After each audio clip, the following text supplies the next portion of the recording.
بسم اللہ الرحمن الرحیم۔ خواتین و حضرات، شاہ ولی اللہ اکیڈمی کے فورم سے فقہ السیرہ کورس کے چھٹے لیکچر کے ساتھ آج میں عدیل گیلانی آپ کی خدمت میں حاضر ہوں۔ آج ہمارا بہت سینسٹیو ٹاپک ہے۔ اس کی سینسٹیوٹی اس اعتبار سے ہم سمجھ سکتے ہیں کہ ہمارے ہاں اصول سیرت نگاری کے موضوعات پر یا اصول سیرت نگاری کے موضوع پر یا اس موضوع کو لے کر بہت سارے مباحث آپ کو اپنی نجی مجالس کے اندر سننے کو ملیں گے، لیکن ہوتا یہ ہے کہ جب اصول سیرت کو ڈسکس کرنے والے لوگ گفتگو فرما رہے ہوتے ہیں تو وہ اصل میں مصادر سیرت کو ڈسکس کر رہے ہوتے ہیں۔ آج ہم یہ سمجھیں گے کہ اصول سیرت نگاری اور مصادر سیرت نگاری میں بنیادی طور پر فرق کیا ہے، اور اس کے ساتھ ساتھ ہم یہ بھی سمجھیں گے کہ سیرت النبی صلی اللہ علیہ وآلہ وسلم کی تدوین، تالیف، تصنیف کے اصول و ضوابط ہیں کیا۔ اس موضوع پر روشنی ڈالنے کے لیے ہمارے ساتھ موجود ہیں جناب پروفیسر ڈاکٹر حافظ محمد زبیر حافظہ اللہ۔ ہم نے ان کا قیمتی وقت اپنی اکیڈمی کے لیے لینے کے لیے ان سے ریکویسٹ کی تو ہمیں انہوں نے عنایت فرمایا۔ میں چاہوں گا کہ آج کے لیکچر کو تمام سٹوڈنٹس بڑے غور سے، بڑے تحمل سے، بڑے انہماک کے ساتھ سنیے گا۔ نوٹس ہمیشہ کی طرح اس کے ضرور بنائیے گا، کیونکہ یہ موضوع بہت زیادہ حساس ہے، بڑا علمی اور دقیق موضوع ہے۔ ممکن ہے کل کو آپ کسی جگہ اصول سیرت پر لیکچر دیں تو یہی نوٹس آپ کے کام آئیں گے۔ تو میں ڈاکٹر صاحب ویسے تو کسی تعارف کے محتاج نہیں ہیں، پھر بھی میں اپنے اسٹوڈنٹس کی معلومات کے لیے بتا دیتا ہوں کہ آپ پی ایچ ڈی ہیں اسلامک اسٹڈیز میں، جامعہ رحمانیہ لاہور سے آپ نے درس نظامی کیا ہے۔ آپ کے تقریباً 100 سے زیادہ ریسرچ پیپر یا کالم یا آرٹیکل یا مقالات، کچھ بھی آپ کہہ سکتے ہیں، پبلش ہو چکے ہیں، اور غالباً 1 درجن سے زیادہ کتابیں آپ کی منصہ شہود پر آ چکی ہیں۔ اور ڈاکٹر صاحب کا ایک امتیاز یہ بھی ہے کہ یہ فیس بک پر جب لکھتے ہیں تو ایک دوسرے بلاگرز کی طرح یا دوسرے رائٹرز کی طرح صرف اپنے اوپینینز نہیں دیتے، بلکہ یہ علمی تحقیقی مواد سوشل میڈیا پر شیئر کرنے میں بالکل کسی طرح کا تعامل محسوس نہیں کرتے۔ ان کے فیس بک سٹیٹس جو ہیں ان کی بنیاد پر الحمدللہ انہوں نے مکالمہ کے نام سے تقریباً 600-700 صفحات پر مشتمل ایک بہت علمی اور بڑی معیاری کتاب پبلش کی ہے۔ ہم ڈاکٹر صاحب کے بہت شکر گزار ہیں کہ انہوں نے اپنا قیمتی وقت شاہ ولی اللہ اکیڈمی کے لیے وقف فرمایا۔ میں ڈاکٹر صاحب سے ریکویسٹ کروں گا کہ اصول سیرت نگاری پر آپ اپنا لیکچر ارشاد فرمائیے۔ اسٹوڈنٹس کی انفارمیشن کے لیے ہے کہ 1 سے 1.5 گھنٹے کا لیکچر ہوگا، اس کے بعد سوال و جواب کی نشست ہوگی۔ آپ معمول کی طرح اپنے سوالات کمنٹ باکس میں لکھیں گے، اور ڈاکٹر صاحب سے ان کے لیکچر کے اختتام کے بعد ہم انشاءاللہ ان سوالات کے جوابات معلوم کریں گے۔ اوور ٹو یو ڈاکٹر صاحب۔ بسم اللہ الرحمن الرحیم۔ بس لیکچر شروع کرنے سے پہلے 1-2 باتیں۔ ایک تو یہ ہے کہ یہ شیئر سکرین کا آپشن آ رہا ہے، تو میں سکرین شیئر کر سکتا ہوں نا اس کے ذریعے سے؟ آپ لیکچر ارشاد فرمائیں۔ شاہ ولی اللہ اکیڈمی کے فیس بک پیج پر آپ لائیو جا رہے ہیں، ہم وہاں سے شیئر کر دیتے ہیں ہر جگہ تاکہ وہ ویڈیو فیس بک پر سب کو ملتی رہے۔ یہاں پہ شیئر کرنے کا مطلب یہ ہے کہ جس کے ساتھ آپ شیئر کریں گے وہ بھی یہاں لائیو آ جائے گا ہمارے پروگرام سیکشن کے اندر۔ نہیں، شیئر سکرین کا مطلب یہ ہے کہ میں اپنی سکرین شیئر کروں۔ جی بالکل، وہ آپ کر سکتے ہیں، بالکل وہ آپ کر سکتے ہیں، وہ کوئی ایشو نہیں ہے، ٹھیک ہے۔ دوسرا، جی کوئی اگر ایشو نہیں۔ آپ نے پہلے سے اس کا اہتمام کیا ہوگا، اگر اس کو آپ ریکارڈ کر لیں تو میرے بھی کام آ جائے گا، آپ کے بھی کام آ جائے گا۔ ڈاکٹر صاحب یہ ریکارڈ ہو رہی ہے فیس بک پر، آٹومیٹیکلی ریکارڈ ہوتی جاتی ہے جو ویڈیو لائیو چل رہی ہوتی ہے۔ ٹھیک ہے جی۔ بسم اللہ الرحمن الرحیم۔ تو آج کے موضوع کو جو ہم نے ڈسکس کرنا ہے، دیکھیں یہ موضوع ہے بہت دقیق۔ تو فکر غامدی پہ میں نے جو ہے وہ جب کتاب لکھی تو بہت سارے ہمارے اسلامک اسٹڈیز میں پی ایچ ڈی کرنے والے جب انہوں نے پڑھی تو وہ کہنے لگے حافظ صاحب نہیں سمجھ آ رہی بات۔ تو اس لیے آج جو ہے نا میں اپنی سکرین آپ لوگوں سے شیئر کر رہا ہوں، اور اس موضوع پہ جو میں نے لکھا ہے اس کو سامنے رکھ کے آپ سمجھیں کہ ایک طرح سے آپ کو یہ موضوع پڑھانے کی کوشش کروں گا، ٹھیک ہے؟ کیونکہ بعض اوقات جو ہے نا اسٹوڈنٹس، ہو سکتا ہے کہ میں اگر زبانی گفتگو رکھوں آپ کو سامنے کچھ نظر نہ آ رہا ہو تو وہ مطلب اس کی وہ موضوع پہ جو ہے نا وہ گرپ نہ کر پائے۔ تو اس موضوع پہ شروع میں نے فیس بک پہ پوسٹیں لگائی تھی کوئی 8-10۔ اس کے بعد جو ہے وہ یونیورسٹی آف لاہور کے اندر ایک انٹرنیشنل سیرہ کانفرنس ہوئی تھی، وہاں پہ میں نے اس موضوع پہ مقالہ پڑھا۔ پھر اس کے بعد یونیورسٹی آف لاہور سے ہی التبیین کے نام سے ایک ریسرچ جرنل نکلتا ہے، تو اس میں نے یہ مقالہ جو ہے وہ وہاں پبلشنگ کے لیے دیا۔ ابھی تو ان کا وہ مطلب شمارہ نہیں آیا، بس کورونا کی وجہ سے بھی، تو انشاءاللہ سے آ جائے گا یونیورسٹی کی ویب سائٹ پہ۔ تو اس کے بعد میری اپنی کتاب جو مقالات ہے، جو نیکسٹ کتاب ہے، ابھی پبلشنگ کے مراحل میں تھی، یہ کورونا کے مسائل شروع ہو گیا، اس میں بھی یہ اصول سیرت کا مقالہ جو ہے وہ موجود ہے۔ اہم بات جو سمجھنے کی ہے وہ یہ ہے کہ یہ جو گفتگو میں کرنے جا رہا ہوں اصول سیرت کے حوالے سے، سمجھنے کی بات یہ ہے کہ یہ ایک کریٹو ورک ہوگا۔ اگر کوئی اسٹوڈنٹ اس پہ کام کرتا ہے، میں نے تو ایک فکر پیش کی ہے، ایک تھاٹ پیش کی ہے کہ اس پہ کام ہونا چاہیے، اگرچہ کام اس پہ موجود ہے لیکن یہ ہے کہ ایک مرتب انداز میں نہیں ہے۔ اصول سیرت سے کیا مراد ہے؟ بیسیکلی دیکھیں، کچھ لوگوں نے اصول سیرت کے حوالے سے کتابیں لکھی ہیں، بڑے بڑے نام ہیں، میں کسی کا نام نہیں لیتا، تو انہوں نے اصول سیرت کے نام سے جو کتاب لکھی ہے تو اس میں آپ دیکھتے ہیں تو مصادر سیرت کا تعارف کروا دیا کہ سیرت ابن اسحاق، سیرت ابن ہشام، ٹھیک ہے جی، تو اس طرح سے انہوں نے سیرت کی جو پرائمری سورسز تھے ان کا تعارف کروا دیا۔ حالانکہ ہماری مراد اصول سیرت سے یہ نہیں ہے، اس بات کو واضح کر لیں، ٹھیک ہے۔ آج کے ہمارے مقالے کا جو عنوان ہے وہ ہے اصول سیرت۔ اصول سیرت سے مراد ہماری مصادر سیرت نہیں ہے، پرائمری سورسز نہیں ہے۔ اصول سیرت کے لفظ کو آپ سمجھیں اصول حدیث کے تناظر میں، یعنی اصول حدیث کہتے ہیں آپ ان اصولوں کو جن کی روشنی میں آپ حدیث کی جانچ پڑتال کرتے ہیں، حدیث کو آپ پرکھتے ہیں، آپ یہ معلوم کرتے ہیں کہ یہ حدیث صحیح ہے، یہ ضعیف ہے، یہ موضوع ہے، یہ فیبریکیٹڈ ہے، من گھڑت ہے، ٹھیک ہے۔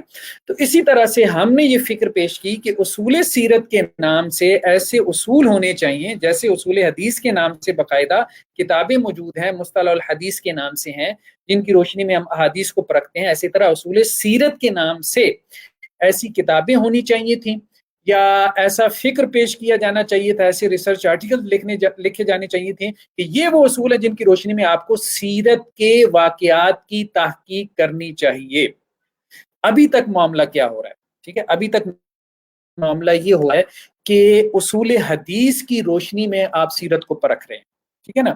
ہمارے ہاں اس وقت سیرت کی تحقیق کا جو معیار ہے، بات سمجھ رہے ہیں نا، سیرت کی تحقیق کا یا سیرت کے واقعات کی تحقیق کا جو معیار ہے وہ کیا ہے؟ وہ اصول حدیث ہے۔ حالانکہ اصول حدیث جو وضع کیا گیا علم ہے، یہ حدیث کی تحقیق کے لیے وضع کیا گیا تھا۔ یہ بات اہم ہے، اس کو سمجھنے کی کوشش کریں، ٹھیک ہے۔ یہ ابھی میں موضوع کا تعارف کروا رہا ہوں، پھر آگے موضوع کی طرف جا رہا ہوں، یہ ابھی اس کا انٹروڈکشن ہے۔ دیکھیں نا، بات یہ ہے کہ ہمارے ہاں یہ غلط فہمی لاحق ہوئی کچھ لوگوں کو، انہوں نے کیا کیا کہ اصول حدیث کو ہر فن اور علم کی تحقیق کا معیار بنا لیا۔ جیسے بہت سارے ہمارے ہاں جو اصول حدیث کے ساتھ شغف رکھنے والے، حدیث کی مطلب خدمت کرنے والے لوگ تھے، اہل علم تھے، انہوں نے کیا کیا، انہوں نے ایون کے قرآن کی تحقیق کے لیے، قرآن بھی ایک خبر ہے نا، اللہ کے رسول صلی اللہ علیہ وسلم سے ہم تک قرآن پہنچا ہے، خبر کے ذریعے پہنچا ہے نا، وہ خبر متواتر ہے جو بھی ہے بارہ۔ اسی طرح جو لوگ قرات کو جانتے ہیں، مدارس میں جن بچوں نے پڑھا ہے اور جنہوں نے قرات پڑھی ہے سبع عشرہ، وہ میری اس بات کو اچھی طریقے سے سمجھیں گے، انڈرسٹینڈ کریں گے۔ اب قراتیں ایک تو نہیں ہیں، ایک سے زیادہ جو ہے وہ قرات ہیں۔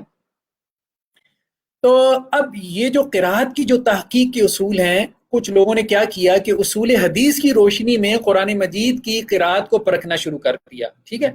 تو اب ائمہ محدثین نے جو راویوں کے اوپر حکم لگائے تھے حدیث کے حوالے سے، وہ کہنے لگے یہ تو راوی ضعیف ہیں، ان سے ہم قراتیں کیسے لیں؟ حالانکہ تمام قاری جو ہے وہ ان قاریوں سے جن کو محدثین ضعیف کہہ چکے تھے قراتیں لے رہے تھے، ٹھیک ہے۔ تو اصول حدیث کو ہم نے قرآن کی تحقیق کے اصول بنا لیا، اصول حدیث کو ہم نے تاریخ کے تحقیق کے اصول بنا لیا، اصول حدیث کو ہم نے سیرت کی تحقیق کے اصول بنا لیا، اصول حدیث کو ہم نے ایون کے تفسیری روایات کی تحقیق کے اصول بنا لیا۔ اب بھی آپ دیکھیں نا کیا لوگ کرتے ہیں، یہ تفسیری قول ہے جی، مثال کے طور پہ عبداللہ ابن عباس رضی اللہ عنہ کا یہ قول ہے، ٹھیک ہے۔ لوگ کیا کرتے ہیں جی، اس کی نا سند ضعیف ہے یا صحیح ہے، اس کے لیے تحقیقی معیار کیا ہے؟ وہی اصول حدیث۔ تو ہم یہ کہتے ہیں، ہم نے یہ فکر پیش کیا کہ یہ مختلف فنون ہیں، مختلف فنون ہیں، ان مختلف فنون کی تحقیق کے جو اصول ہیں وہ مختلف ہیں۔ ہم نہیں کہہ رہے کہ ہونے چاہیے، ہم کہہ رہے ہیں کہ ہیں، سلف سے ایسی ثابت ہے، ٹھیک ہے۔ یہی ہم نے اپنے مقالے میں ثابت کیا۔ قرآن کی تحقیق کے اصول اور ہیں جن کو اصول قرات کہتے ہیں، ٹھیک ہے، جنہوں نے قرات پڑھی ہے ان کو پتہ ہے، ٹھیک ہے، کہ جی قرات کی تحقیق کے اصول کیا ہیں۔ کہ مثال کے طور پہ کوئی قرات جو ہے وہ رسم عثمانی کے موافق نہ ہو، کسی مصحف کے مختلف مصائف تھے نا، ان میں سے کسی مصحف کے مطابق نہ ہو تو وہ قرات جو ہے وہ قبول نہیں کی جاتی، ٹھیک ہے۔ تو اسی طرح سے حدیث کی تحقیق کے اصول وہ ہیں جو اصول حدیث ہیں، ہمیں پتہ ہے، ٹھیک ہے۔ وہ 5 معروف اصول ہیں صحیح حدیث کے کہ جی تمام راوی عادل ہوں، ضابط ہوں، سند متصل ہو، اس میں کوئی علت نہ ہو، اس میں کوئی شذوذ نہ ہو، ٹھیک ہے۔ اصول حدیث کی تحقیق کے اصولوں کا خلاصہ یہ ہے۔ تاریخ کے جو تحقیق کے اصول ہیں وہ کیا ہیں؟ وہ اور ہیں۔ سیرت کی تحقیق کے جو اصول ہیں وہ اور ہیں، اس میں ہمیں فرق کرنا چاہیے۔ تو اصول حدیث پہ بہت کام ہوا ہے، لیکن یہ ہے کہ تفسیری آثار، تفسیری روایات کی تحقیق کے اصول، سیرت کی تحقیق کے اصول، تاریخ کی تحقیق کے اصول کیا ہونے چاہیے، سلف سے کیسے ثابت ہیں، کیا سلف نے ان میں کوئی فرق کیا ہے، اس پہ کوئی کام نہیں ہوا. یہ کام ہونا چاہیے. یہ ہم نے ایک فکر جو ہے وہ پیش کیا ہے. مطلب کام ہونا چاہیے سے مراد اس کو مرتب کرنا چاہیے نا، کمپائل کرنا چاہیے نا. یہ ہمارے کہنے کا مقصد ہے. ٹھیک ہے، تو یہ تو ہو گیا موضوع کا تعارف. ٹھیک ہے، اب ہم تھوڑا سا موضوع کے تعارف کے بعد تھوڑا سا آگے جو ہے وہ ہم گہرائی میں جاتے ہیں. یہ میں آپ سے اپنی جو ہے وہ اسکرین شیئر کر رہا ہوں، بلکہ مجھے بتا بھی دیں کہ آپ کو یہ اسکرین جو ہے وہ نظر آ رہی ہے کہ نہیں آ رہی.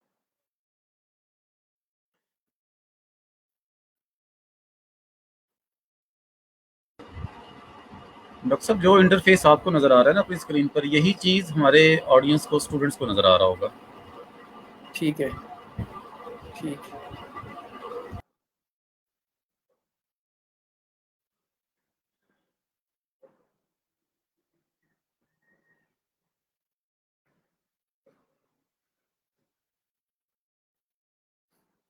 تو یہ اسکرین میں نے جو ہے وہ شیئر کر دی ہے.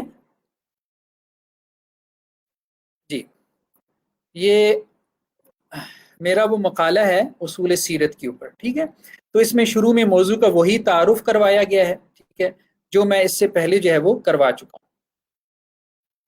ٹھیک ہے، تو اب آپ دیکھیں کہ ہو کیا رہا ہے. ہو یہ رہا ہے کہ ہمارے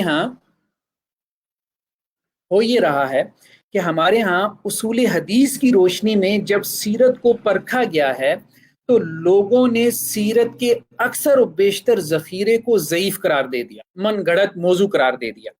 کیونکہ اصول حدیث کا کرائٹیریا تھا بہت سخت. محدثین نے، اب حدیث تو دیکھیں نا، اس سے دین ثابت ہو رہا تھا نا.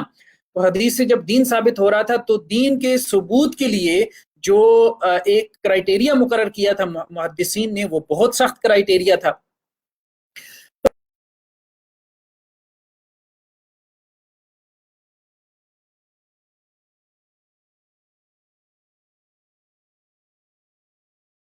نے اس سے ہاتھ دھو بیٹھے. تو مثال کے طور پہ اب سب سے پہلے ہم لیتے ہیں واقدی کو. واقدی جو ہیں یہ سیرت کے فن میں ایک بہت بڑے امام ہیں. تو واقدی نے جو ہے سیرت کا ذخیرہ جو ہے وہ ہمارے سامنے پیش کیا. اگر ہم محدثین کے معیار کے اوپر واقدی کو پرکھنا شروع کریں، واقدی کی جو کتاب ہے اس کا نام ہے المغازی، یعنی انہوں نے اس میں غزوات کو پیش کیا. ٹھیک ہے، تو واقدی نے اللہ کے رسول وسلم کی جو جنگیں ہیں ان کو تفصیل سے بیان کیا. اب واقدی کوئی چھوٹا آدمی نہیں ہے، پہلی بات تو یہ. ٹھیک ہے، واقدی کی کوئی 40 کے قریب تصانیف ہے، یعنی ایک بڑا مصنف ہے. ابن ندیم نے 40 کے قریب ان کی تصانیف کا ذکر کیا. پھر واقدی کے جو اساتذہ ہیں ان میں امام اوزاعی اور امام مالک کا نام ملتا ہے. ٹھیک ہے، تو اس سے معلوم ہوتا ہے کہ واقدی جو ہے وہ کوئی چھوٹا آدمی نہیں ہے. اس کے بعد واقدی کے شاگردوں میں ابن ابی شیبہ، یہ مصنف ابن ابی شیبہ والے. ٹھیک ہے، ابو عبید، قاسم بن سلام. ٹھیک ہے، امام شافی جیسے لوگ ہیں. یعنی اس کے اساتذہ دیکھ لیں واقدی کے، اس کے شاگرد دیکھ لیں. اس سے آپ واقدی کی مطلب قدر و منزلت کا اندازہ لگا سکتے ہیں. پھر آپ اس سے واقدی کی قدر و منزلت کا اندازہ لگائیں کہ محمد بن سعد، یہ طبقات ابن سعد والے، جنہوں نے طبقات ابن سعد دیکھی ہے وہ اس بات کو سمجھ سکتے ہیں. یہ واقدی کے کاتب رہے ہیں. ٹھیک ہے، تو ابن اسحاق کے بعد سیرت کا دوسرا بڑا پرائمری سورس وہ واقدی ہے. ٹھیک ہے، تو آپ یوں کہہ لیں کہ سیرت کا دوسرا بڑا سورس جو واقدی ہے، محدثین کے اس کے بارے میں کیا اقوال ہیں ذرا یہ دیکھیں. یحییٰ بن معین کہتے ہیں کہ واقدی کی حدیث لکھنے کے قابل نہیں. یحییٰ بن معین بہت بڑے محدث ہیں. امام نسائی کیا کہتے ہیں؟ حدیثیں گھڑنے والوں میں سے ہے. ٹھیک ہے، امام ابو زرع کیا کہتے ہیں؟ محدثین نے اسے حدیث لینا چھوڑ دی. امام احمد بن حنبل کیا اسے کہتے ہیں؟ کذاب ہے. امام بخاری اور امام مسلم کیا کہتے ہیں؟ متروک الحدیث ہے. اسحاق بن راہویہ اور ابو حاتم رازی سے کیا منقول ہے کہ واقدی حدیثیں گھڑتا ہے. امام عقیلی کیا کہتے ہیں کہ متروک الحدیث ہے. امام دارقطنی کیا کہتے ہیں واقدی کو کہ یہ ضعیف ہے. امام نووی اور امام ذہبی نے بھی اس کی ضعیف ہونے پہ محدثین کا اتفاق نقل کیا. ٹھیک ہے، محدثین کا اتفاق نقل کیا اس کے ضعیف ہونے پہ. اب آپ دیکھیں کہ محدثین نے واقدی کے اوپر جرح کی ہے. ٹھیک ہے، اتنی شدید جرح کی ہے حدیث کے معاملے میں، مطلب یہ بالکل قابل قبول نہیں ہے. لیکن سیرت میں اب آپ آئیں تو ابن اسحاق کے بعد دوسرا بڑا ماخذ جو ہے وہ واقدی ہے. ٹھیک ہے، تو ہم یہی کہیں گے کہ محدثین کی جو نقد ہے وہ حدیث کے فن میں ہے، اس کے اوپر حدیث کے فن میں ہے. سیرت کے فن میں یہ امام ہے، سیرت ہم اس سے لیں گے، ہم اس سے حدیث نہیں لیں گے. اب آپ یہ کہیں کہ جی یہ بات آپ محدثین سے ثابت کر کے دکھائیں نا، یہ بات آپ جو کہہ رہے ہیں یہ آپ محدثین سے ثابت کر کے دکھائیں. تو دیکھیں محدثین سے اگر ہم اس کو ثابت کرنا چاہیں تو جیسے بہت ساری چیزیں جو ہے وہ ہمیں محدثین سے اس حوالے سے ملتی ہیں.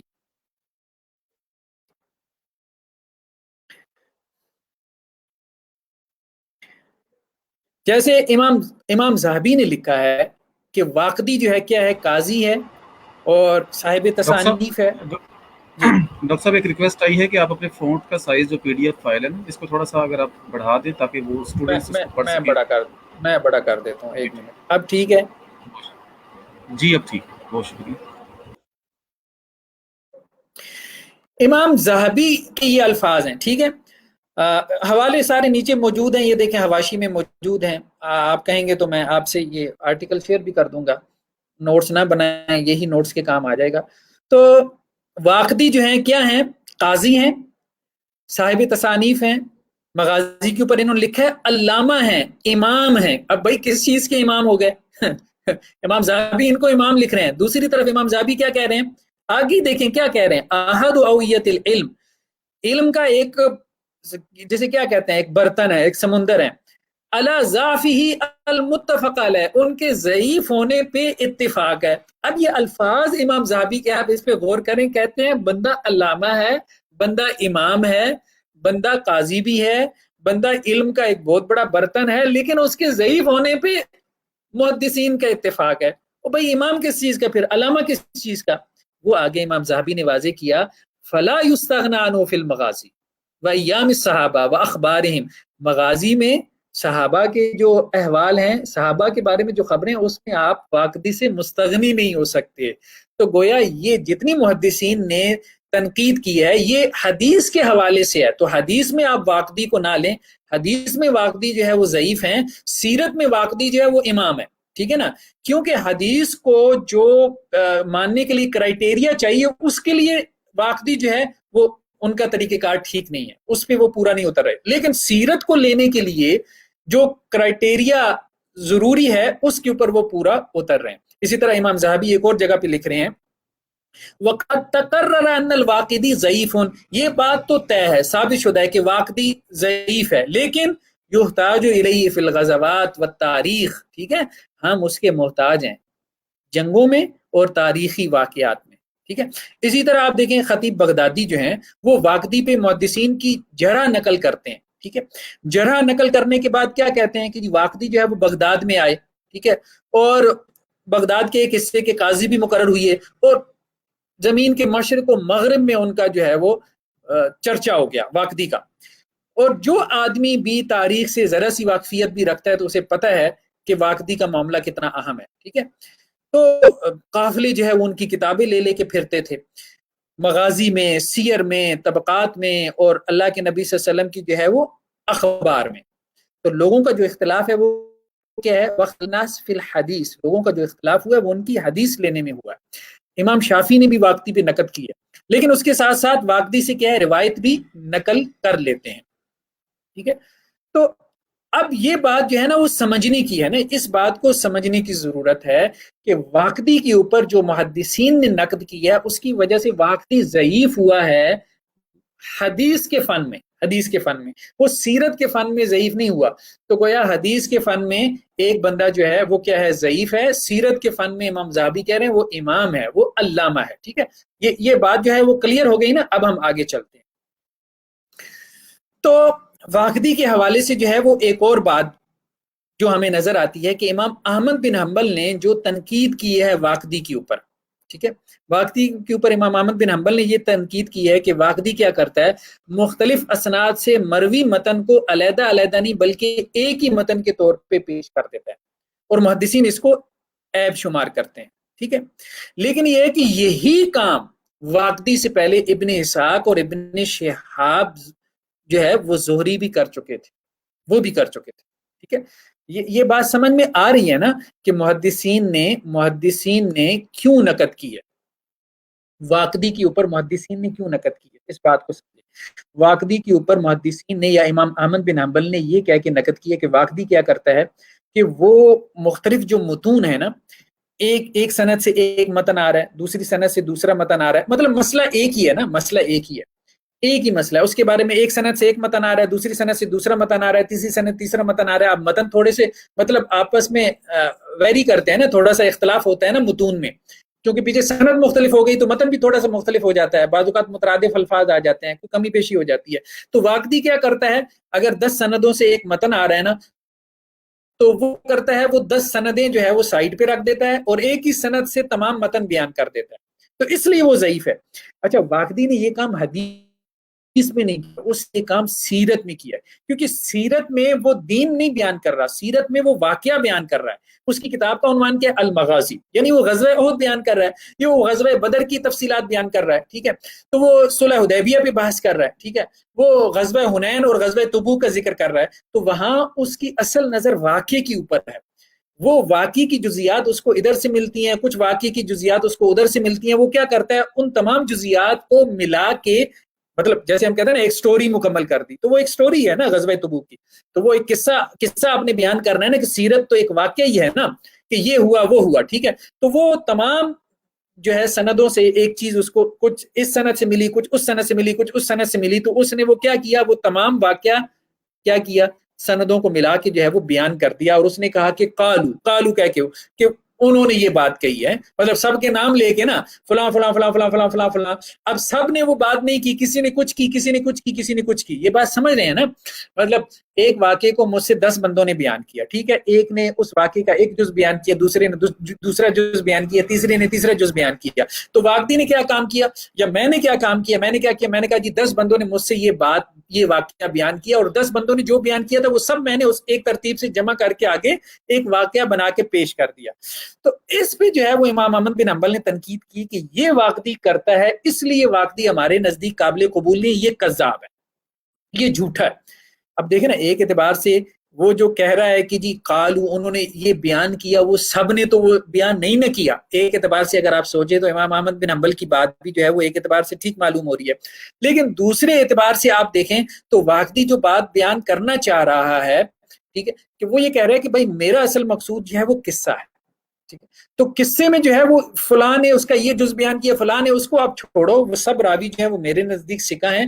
تو میں نے جو ہے وہ بجائے اس کے کہ اس متن سے یہ ایک لفظ نقل ہوا، اس دوسری سند سے یہ ایک لفظ نقل ہوا، اس طرح تو میں سندیں بیان کرنا شروع کر دوں، ایک نے یہ 2 لفظ کا اضافہ کیا، پھر میں سندیں بیان کرتا رہوں، سیرت پیچھے رہ جائے گی، لوگ سندوں کے اندر جو ہے وہ الجھ کے رہ جائیں گے، ٹھیک ہے. کیونکہ سیرت کا مقصد کیا ہے، سیرت کا مقصد جو ہے وہ دین نہیں ہے. دیکھیں نا، ایک اور اہم بات ہے، اصول فقہ جب ہم پڑھتے ہیں نا، اصول فقہ میں کسی نے نہیں لکھا کہ سیرت جو ہے نا وہ مصادر شریعت میں سے، سورسز آف شریعہ میں سے. سورسز آف شریعہ کی بات، ماخذ شریعت، مصادر شریعت کے بعد جب ہم اصول فقہ میں پڑھتے ہیں تو وہاں کیا ہوتا ہے، سب سے پہلے سورس آف شریعہ کیا، قرآن ہے. قرآن سے ہم شریعت لیتے ہیں نا، شرعی حکم ہم قرآن میں دیکھتے ہیں، ٹھیک ہے. اس کے بعد سنت میں دیکھتے ہیں، سنت کیا، حدیث کی کتابوں میں ہے. اب آپ دیکھیں نا، حدیث کی کتابیں علیحدہ ہیں نا. آپ سے کو پوچھے حدیث کی پرائمری سورسز کون سے ہیں، آپ سیاہ ستہ کا نام لے لیں گے. آپ سے کو پوچھے سیرت کے پرائمری سورسز کون سے ہیں، آپ سیاہ ستہ کا نام تھوڑی لیں گے. اگرچہ سیاہ ستہ میں بھی سیرت کے چیپٹرز ہوتے ہیں، لیکن سیاہ ستہ بیسیکلی حدیث کی کتابیں ہیں، سیرت کی کتابیں نہیں ہیں. اس بات کو سمجھنے کی کوشش کریں. سیرت کی کتابیں سیرت ابن اسحاق ہے، سیرت ابن ہشام ہے، ٹھیک ہے. اس کے بعد آپ ابن قیم پہ آ جائیں، زاد المعاد ہے، اسی طرح سے آپ مطلب نام لیتے چلے جائیں نا. تو سیرت علیحدہ فن کے طور پہ کمپائل ہوا ہے، حدیث کی کتابیں علیحدہ فن کے طور پہ کمپائل ہوئی ہیں. مجھے جب دین لینا ہوتا ہے، آپ کو جب دین لینا ہوتا ہے، آپ سیرت کی کتابوں میں دین تھوڑا ڈھونڈتے ہیں. ہم دین کہاں ڈھونڈتے ہیں، حدیث کی کتابوں میں ڈھونڈتے ہیں.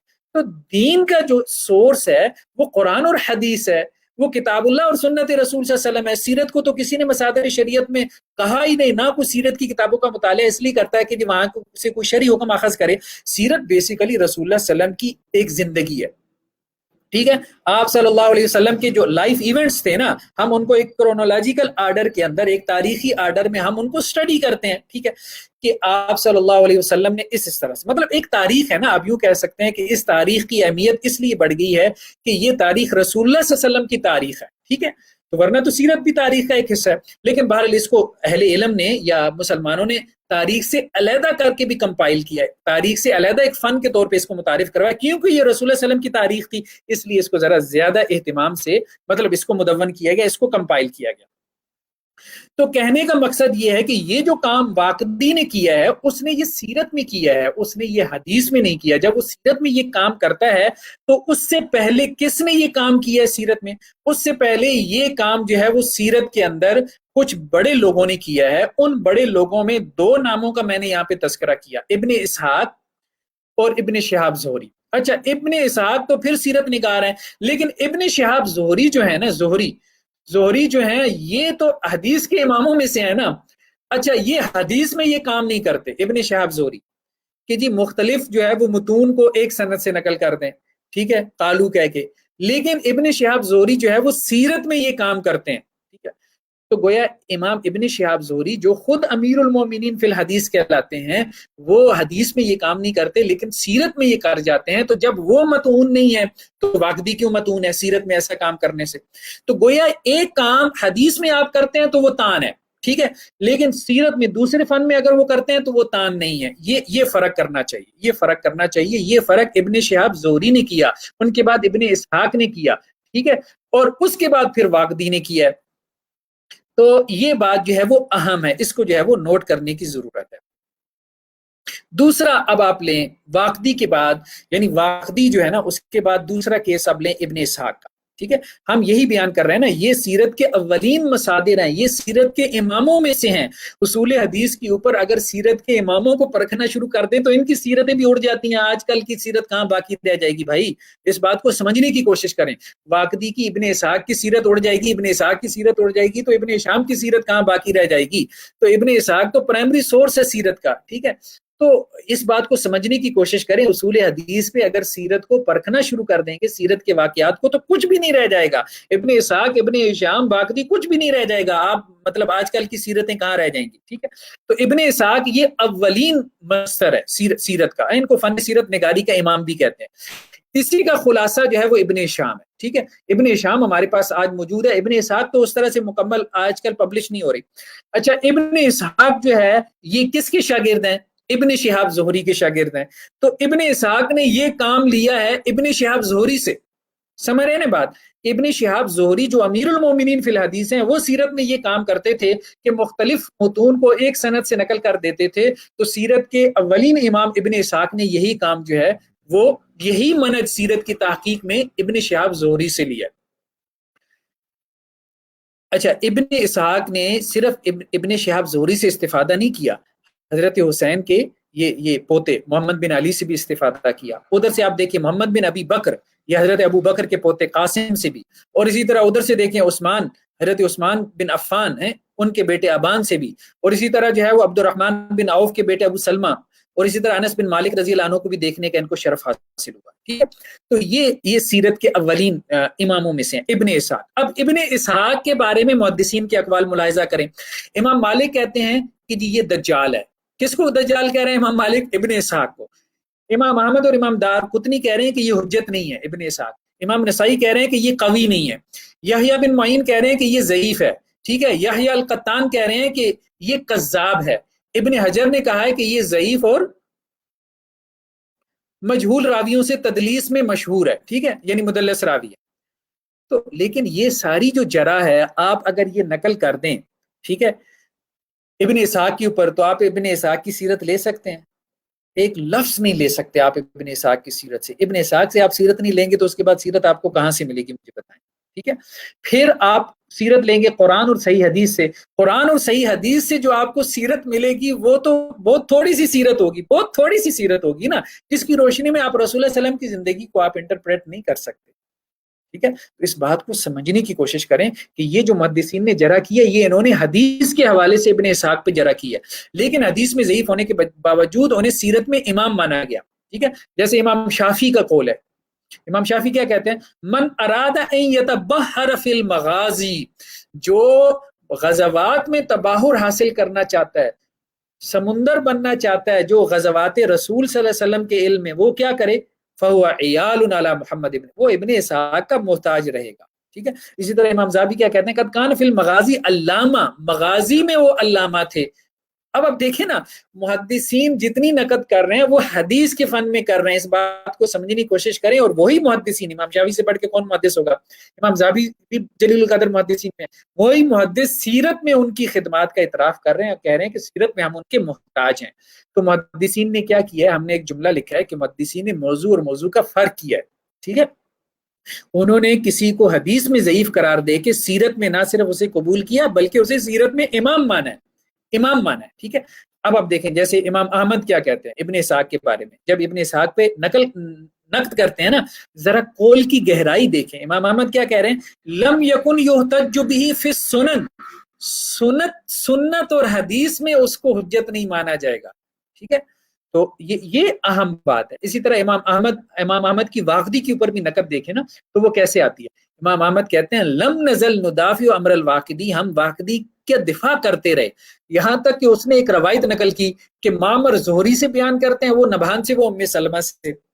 اچھا یہ اصل میں واقدی سے نا مطلب غلطی ہوئی، یہ روایت تھی معمر جو ہے نا زہری سے نہیں نقل کرتا، یونس جو ہے وہ زہری سے نقل کرتا ہے، اصل میں معمر نہیں، یونس جو ہے وہ زہری سے نقل کرتا ہے۔ تو ایک حدیث اس نے بیان کر دی واقدی نے، واقدی کا میدان جو ہے وہ حدیث نہیں تھا نا، تو اس نے زہری سے جب روایت نقل کی تو معمر کے بجائے، یونس کے بجائے معمر سے نقل کر دی۔ امام احمد نے اس کی غلطی پکڑ لی اور کہا کہ یہ اتنا بڑا بلنڈر مار رہا ہے، تو یہ ہمارے نزدیک جو ہے اب اس کو سائیڈ لائن لگا دو، اب اس کو کھٹے لائن لگا دو، اب ہم اس کا دفاع نہیں کریں گے۔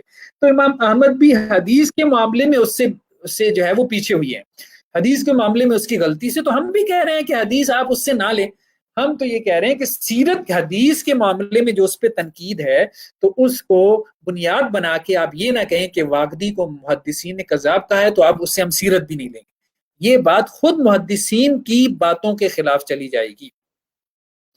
اسی طرح سے امام ابن تیمیہ نے ایک اہم بات کی ہے، امام ابن تیمیہ نے امام احمد بن حنبل کے حوالے سے، ٹھیک ہے، امام احمد بن حنبل کے حوالے سے ابن تیمیہ نے جو بات کی ہے وہ یہ کی ہے کہ جی امام احمد بن حنبل یہ کہتے ہیں کہ ثلاثت امور، تین کام ایسے ہیں، لیس لہا اسناد، ان کی کوئی سند نہیں ہے، تین چیزیں ایسی ہیں جن کی کوئی سند ہی نہیں ہے، ایک تفسیری اقوال، دوسرا ملاحم جنگیں، اور تیسرا مقاصد، یعنی ان قسم کے اقوال کی کوئی سند نہیں ہوتی۔ اچھا امام احمد کے اس قول کے دو معنی کیے گئے، ایک یہ ہے کہ یہ جو تین قسمیں ہیں نا، تفسیری اقوال، جنگیں اور غزوات، ان کی کوئی مرفوع اور متصل سند نہیں ہوتی، ان کی جو اکثر و بیشتر سندیں ہیں نا وہ مرسل ہیں، منقطع ہیں یا ضعیف روایات، تو انہی پہ آپ کو اکتفا کرنا پڑتا ہے، ورنہ تو یہ سارا ذخیرہ اٹھا کے آپ کو سائڈ پہ رکھنا پڑے گا، ٹھیک ہے۔ اور ایک اس قول کا یہ بھی معنی بیان کیا گیا کہ ان تین چیزوں کی سندوں کے پیچھے نہیں پڑنا چاہیے، ٹھیک ہے، لیکن یہ ہے کہ یہ بات جو ہے وہ مبالغتاً کہی گئی ہے۔ بہرحال تو کہنے کا مقصد یہ ہے کہ محدثین نے جو یہ بات کہی ہے کہ واقدی یا ابن اسحاق کے اوپر جو نقد کیا ہے وہ نقد حدیث کے حوالے سے ہے، وہ نقد جو ہے وہ سیرت کے حوالے سے نہیں ہے۔ رسول اللہ صلی اللہ علیہ وسلم کی صحیح بخاری میں ایک روایت ہے کہ حدثوا عن بنی اسرائیل ولا حرج، بنی اسرائیل سے تم نقل کر رہو، اس میں کوئی حرج نہیں ہے، لیکن اس کی تصدیق و تکذیب نہ کرو، ٹھیک ہے۔ تو گویا بنی اسرائیل سے مجھے بتائیں جو اسرائیلی روایات ہیں کیا ان کی کوئی سند ہے؟ وہ بھائی اسرائیلی روایات کی کوئی سند نہیں ہے نا، اسرائیلی روایات جو یہودی روایات ہیں، لیکن اللہ کے رسول کیا کہہ رہے ہیں؟ بیان کر سکتے ہیں آپ، اس میں کوئی حرج نہیں ہے، ٹھیک ہے، حرج نہیں ہے۔ تو یہ کہنا کہ جی یہ سیرت کا واقعہ، اب یہ سیرت کا جو واقعہ ہے اس کی تو جو ہے نا وہ پہلے تو آپ سند کی تحقیق کریں نا، ورنہ تو آپ اس کو بیان ہی نہیں کر سکتے، یہ بات درست نہیں ہے۔ آگے ہم جا رہے ہیں آہستہ آہستہ اس کی طرف جا رہے ہیں کہ کیا اس سیرت کے نام پہ کیا ہم ہر واقعے کو نقل کر دیں؟ نہیں، ہم یہ بھی نہیں کہہ رہے سیرت کے نام پہ آپ ہر واقعے کو نقل کر دیں، یہ بھی ہم نہیں کہہ رہے۔ ہم جو کہنا چاہ رہے ہیں وہ آہستہ آہستہ ہم کنکلوژن کی طرف بڑھیں گے، ٹھیک ہے۔ تو انتہائی دونوں ہیں، ایک تو یہ ہے کہ سیرت کے نام پہ رتب و یابس آپ جمع کر دیں، جو کچھ کتابوں میں لکھا ہوا ہے آپ سب نقل کر دیں، اور ایک یہ ہے کہ سیرت کے نام پہ آپ اتنے محتاط ہو جائیں کہ اصول حدیث کے معیار پہ سیرت کو پرکھنا شروع کر دیں، اور سیرت کے بڑے بڑے واقعات کو آپ کیا کریں، ان کو آپ چھوڑ دیں.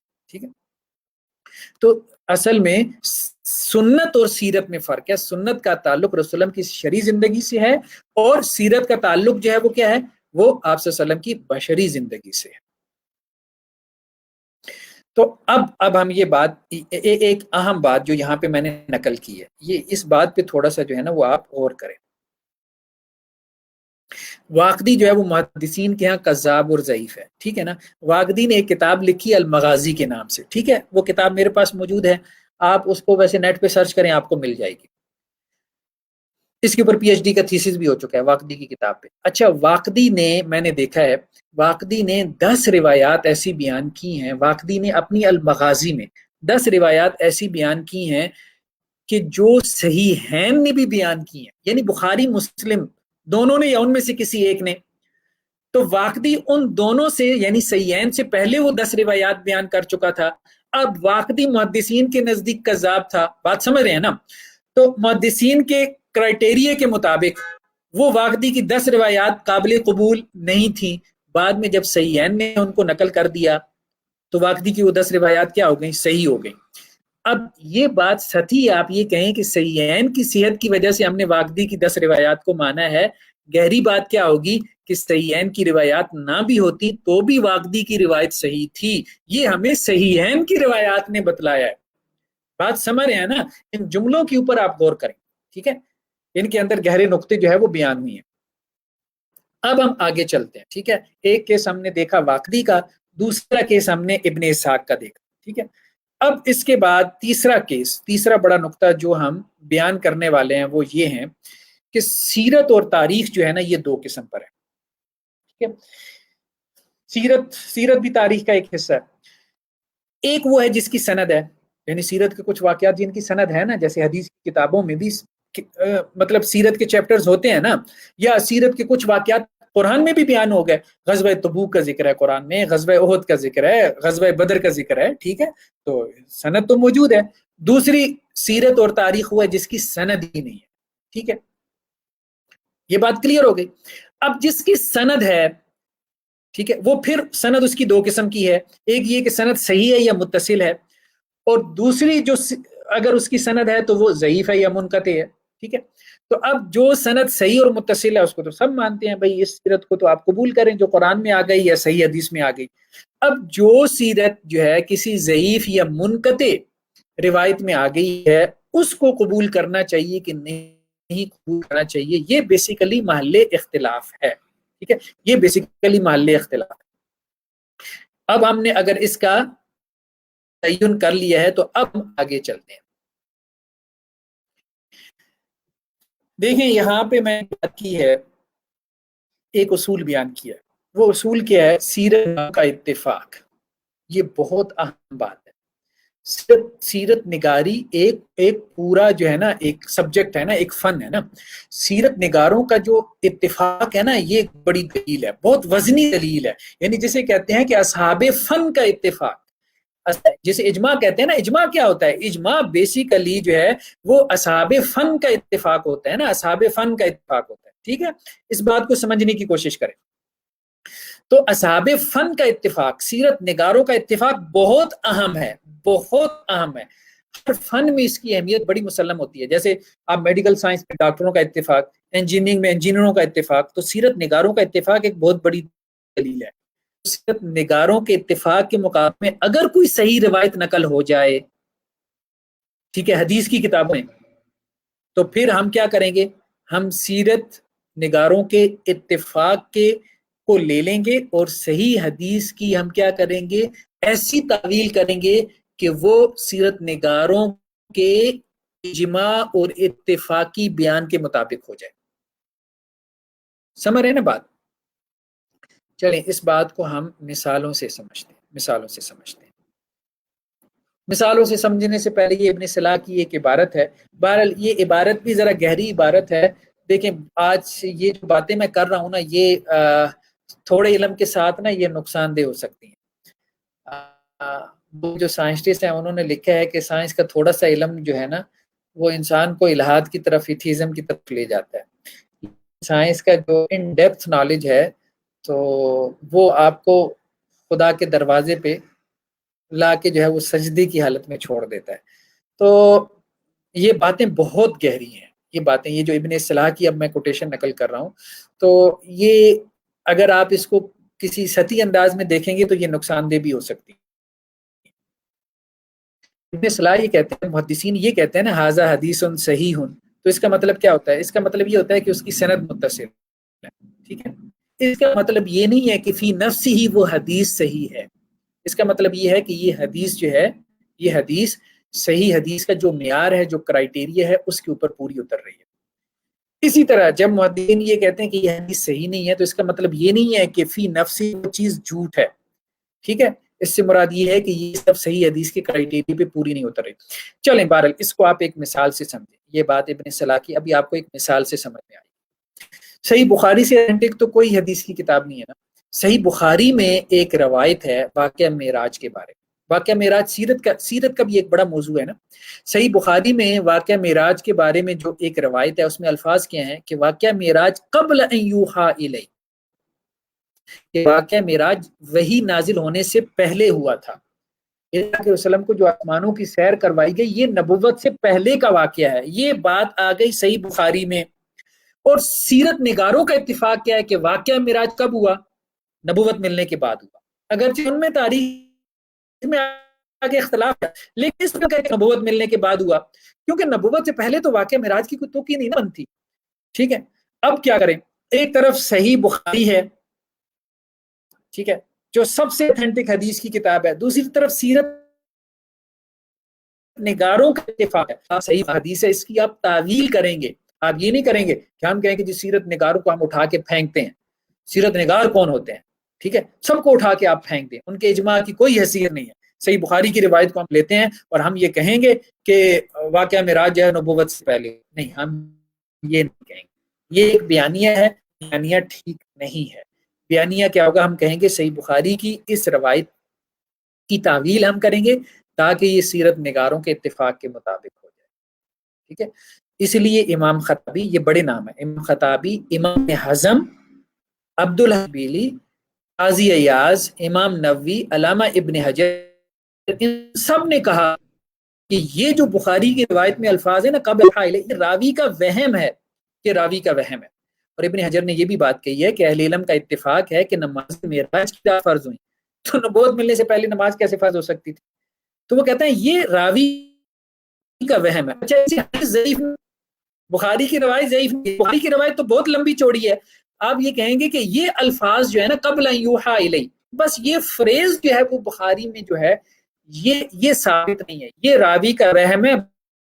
بقیہ ساری بخاری کی روایت ثابت، اس لیے بخاری کی حدیث کو ہم ضعیف نہیں کہہ رہے.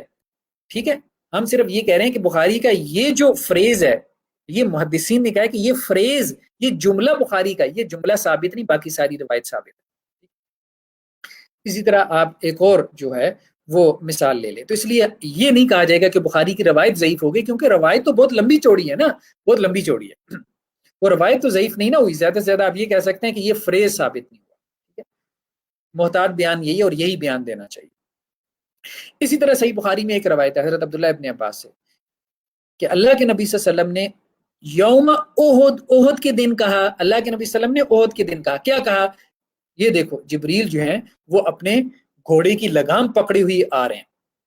ٹھیک ہے، تو سیرت نگاروں کا اتفاق کیا ہے کہ ملائکہ کا نزول کب ہوا تھا؟ یوم بدر میں ہوا تھا. بدر والے دن ملائکہ کا نزول ہوا تھا. احد میں جو ہے وہ ملائکہ کے نزول کے حوالے سے بات ہوئی ہے، قرآن مجید میں بات ہوئی ہے، لیکن نزول جو ہوا ہے اس حوالے سے جو بات ہمیں ملتی ہے وہ کیا ہے؟ قرآن میں اور صحیح احادیث میں اور سیرت نگاروں کے ہیں وہ کیا ہے؟ وہ بدل ہوا ہے. اس لیے علامہ ابن حجر کیا کہتے ہیں؟ یہ راوی کا وہم ہے اس حدیث کی شرح میں. بھائی ابن حجر جو ہیں وہ بخاری کے سب سے اتھینٹک اور سب سے بڑے شارح ہیں نا، وہ یہ کہہ رہے ہیں کہ اس حدیث میں یہ جو یوم احد کے لفظ ہیں، یوم احد کے لفظ، یہ راوی کا وہم ہے. یوم بدر ہونا چاہیے. ٹھیک ہے، یوم بدر.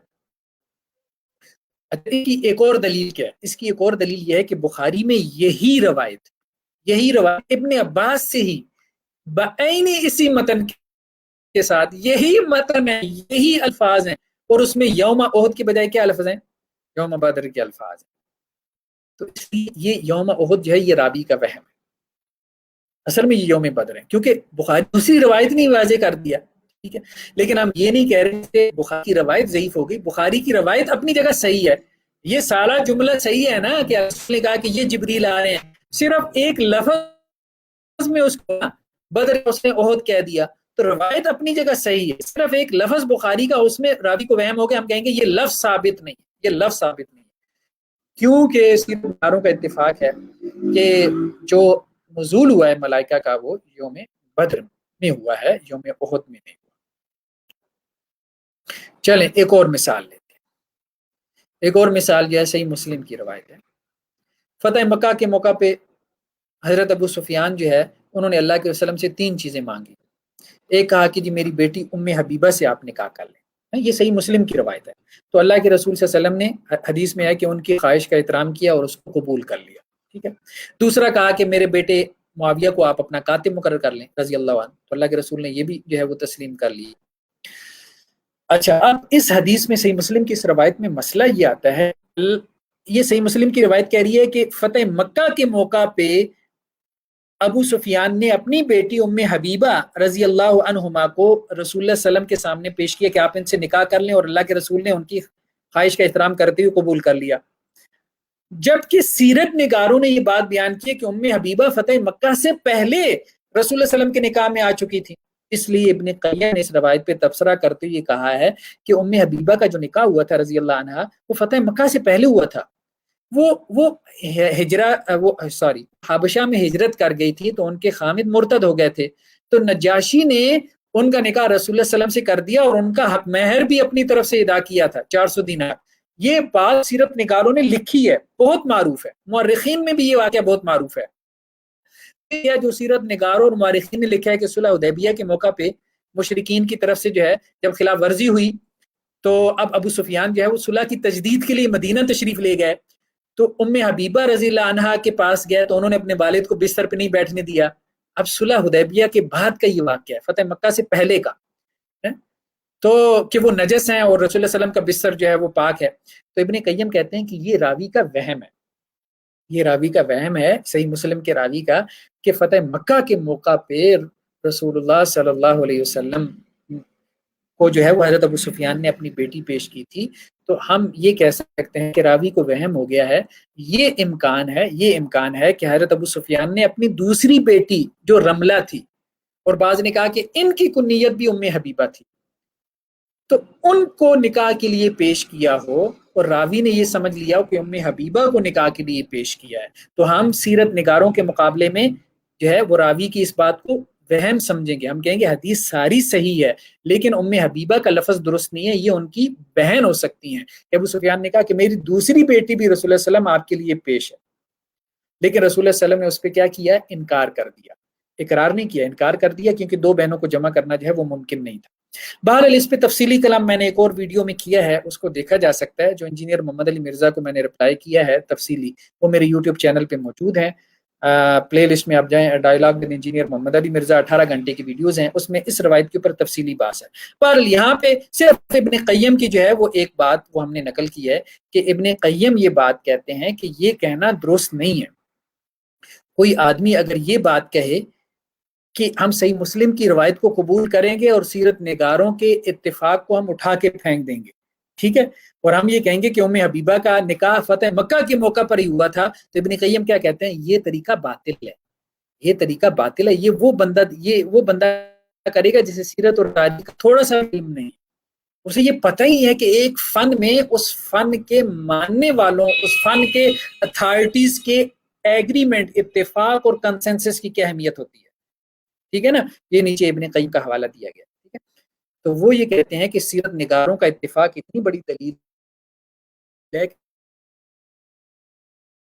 صحیح حدیث میں سیرت نگاروں کے کنسنسس سے ٹکرا جاتا ہے، تو ہم اس صحیح حدیث کی ایسی تعویل کریں گے کہ وہ سیرت نگاروں کے اتفاق کے مطابق ہو جائے، نہ کہ ہم سیرت نگاروں کے اتفاق اور اجماع کو اٹھا کے پھینک دیں اور ہم کہیں کہ ہم صحیح حدیث کی طرف جائیں گے۔ تو ابن قیم کہتے ہیں رحمہ اللہ کہ یہ طریقہ ٹھیک نہیں ہے، یہ وہ بندہ یہ اس طرف جائے گا کہ جیسے سیرت اور کے بارے میں کچھ ذرا نالج نہیں۔ چلیں جی، ابھی تک ہم نے 3 باتیں کی ہیں، ایک یہ کہ حدیث کی تحقیق کا معیار اور سیرت کی تحقیق کا فرق ہے، ٹھیک ہے۔ دوسرا ہم نے کہا کہ خود محدثین کے ہاں حدیث کے تحقیقی معیار اور سیرت کے تحقیقی معیار میں فرق کو کیا کیا گیا، روا رکھا گیا۔ تیسرا اب ہم نقطہ یہ بیان کر رہے ہیں کہ آج بھی اہل علم میں سے ایک جماعت ایسی ہے جو یہ بات بیان کرتے ہیں کہ سیرت اور تاریخ کی تحقیق کے لیے حدیث کے معیار کو نہ لیا جائے، صرف حدیث کے معیار کو واحد معیار نہ بنایا جائے، یعنی حدیث کے معیار کو آپ لے سکتے ہیں لیکن اس کو ہی صرف واحد معیار نہ بنایا جائے، ٹھیک ہے۔ مثال کے طور پہ اب ہم دیکھیں کہ آج کل جو ہے نا سیرت کے حوالے سے بہت کتابیں آ رہی ہیں عربی زبان میں، محقق سیرت، ٹھیک ہے، اچھی بات ہے، سیرت میں تحقیق کرنی چاہیے، سیرت کے واقعات کو پرکھنا چاہیے، یہ تو نہیں ہے سیرت کے نام پہ سب رتو یابس آپ بیان کر دیں۔ لیکن اب ہم کہہ رہے ہیں کہ یہ جو احیائی تحریک چلی ہے، جیسے حدیث کی تحقیق کی تحریک چلی ہے، علامہ البانی بہرحال اس کے عصر حاضر میں آپ کہہ سکتے ہیں کہ جی ایک لیڈنگ پوزیشن میں ہے، پھر اس کے بعد بہت سارے نام آ گئے میدان میں۔ اب سیرت کی تحقیق کی بھی ایک تحریک چل جو عالمی تحریک ہے، ٹھیک ہے، تو اب اس میں 2 مناہج ہیں، 2 اپروچز ہیں، ٹھیک ہے، اس پہ ہم گفتگو کرتے ہیں۔ کچھ لوگ تو ایسے ہیں جو یہ کہتے ہیں کہ جی ضعیف روایت جو ہے نا وہ سیرت میں کسی صورت قبول نہیں، اور ضعیف روایت سے کیا مراد ہے، وہ کیا کرتے ہیں حدیث کے اوپر سیرت کے واقعات کو پرکھتے ہیں، اور جو واقعہ حدیث کے معیار کے اوپر پورا نہیں اترتا اصول حدیث کی روشنی میں سیرت کو پرکھتے ہیں، اور جو سیرت کا واقعہ اصول حدیث کی روشنی میں صحیح قرار نہیں پاتا اس کا وہ کیا کرتے ہیں، انکار کرتے ہیں۔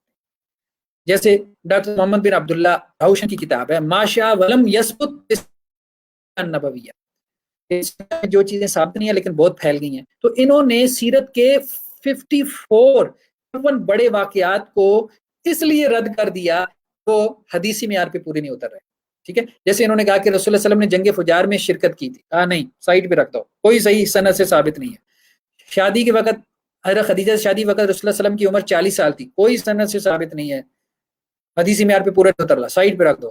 رسول اللہ شروع میں خفیہ جو تھی وہ 3 سال تھی، سائڈ پہ رکھ دو اس کو بھی۔ حضرت عمر رضی اللہ تعالیٰ عنہ کے اسلام لانے کا واقعہ، اس کو بھی سائڈ پہ رکھو۔ طائف سے واپسی پہ رسول اللہ صلی اللہ علیہ وسلم کی یہ جو دعا ہے اللہم الیک اشکو ضعفی، اس کو بھی سائڈ پہ رکھ دو۔ حضرت علی کا ہجرت کے موقع پہ بستر رسول پہ سونا، اس کو بھی سائڈ پہ رکھ دو۔ سراقہ کے لیے کسرا کے کنگن کے حصول کی بشارت اور مسجد زرار کو جلا دینے جیسے واقعات، اور اسی طرح 54 معروف واقعات سب سائڈ پہ لگا دیے۔ اب آپ کے پاس سیرت کے نام پہ کیا رہ جائے گا، ٹھیک ہے۔ پھر اسی طرح محمد بن احمد کی جو کتاب ہے احادیث سیرہ نبوی، وہ بھی اسی منہج ہے کہ جو روایت ضعیف ہو گئی نا اس کو آپ سائڈ پہ رکھ دیں۔ ایک منہج ہے جس پہ سیرت کی تحقیق ہو رہی ہے اس حدیث کی منہج پہ، اور اسے سیرت کی کتابیں لکھی جا رہی ہیں لیکن بہت کم سیرت ہمارے ہاتھ میں آتی ہے، ٹھیک ہے۔ دوسری طرف منہج کیا ہے،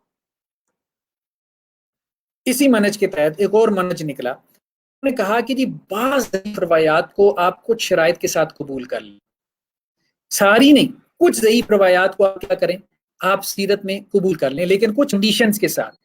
یہ علامہ البانی جو انہوں نے صحیح سیرہ نبویہ میں خود لکھا ہے، تو علامہ البانی کیا کہتے ہیں کہ میں نے سیرت کے ہر اس واقعے کو شامل نہیں کیا جس کی یا اس کی سند مرسل ہے، یا البانی کیا کہہ رہے ہیں کہ جب میں نے یہ صحیح سیرہ نبویہ جو ہے میں نے مرتب کیا نا، اس میں میں نے مرسل جن کی سند ہے وہ بھی نکال دے، سیرت کے واقعات جن کی سند موزل ہے یعنی 2 راوی گرے ہوئی ہیں اس میں پے در پے، اس کو بھی میں نے سائڈ پہ کر دیا، اور جس کی سند نہیں ہے اس کو بھی میں نے سائڈ پہ کر دیا۔ ہاں آگے کیا کہتے ہیں، ہاں اگر اس واقعے کے بیان پہ اہل علم کا اتفاق ہو، یعنی سیرت نگاروں کا اگر اس واقعے کے بیان پہ اتفاق ہونا، تو پھر اگر وہ مرسل سند بھی ہے نا تو میں نے اس کو بیان کر دیا۔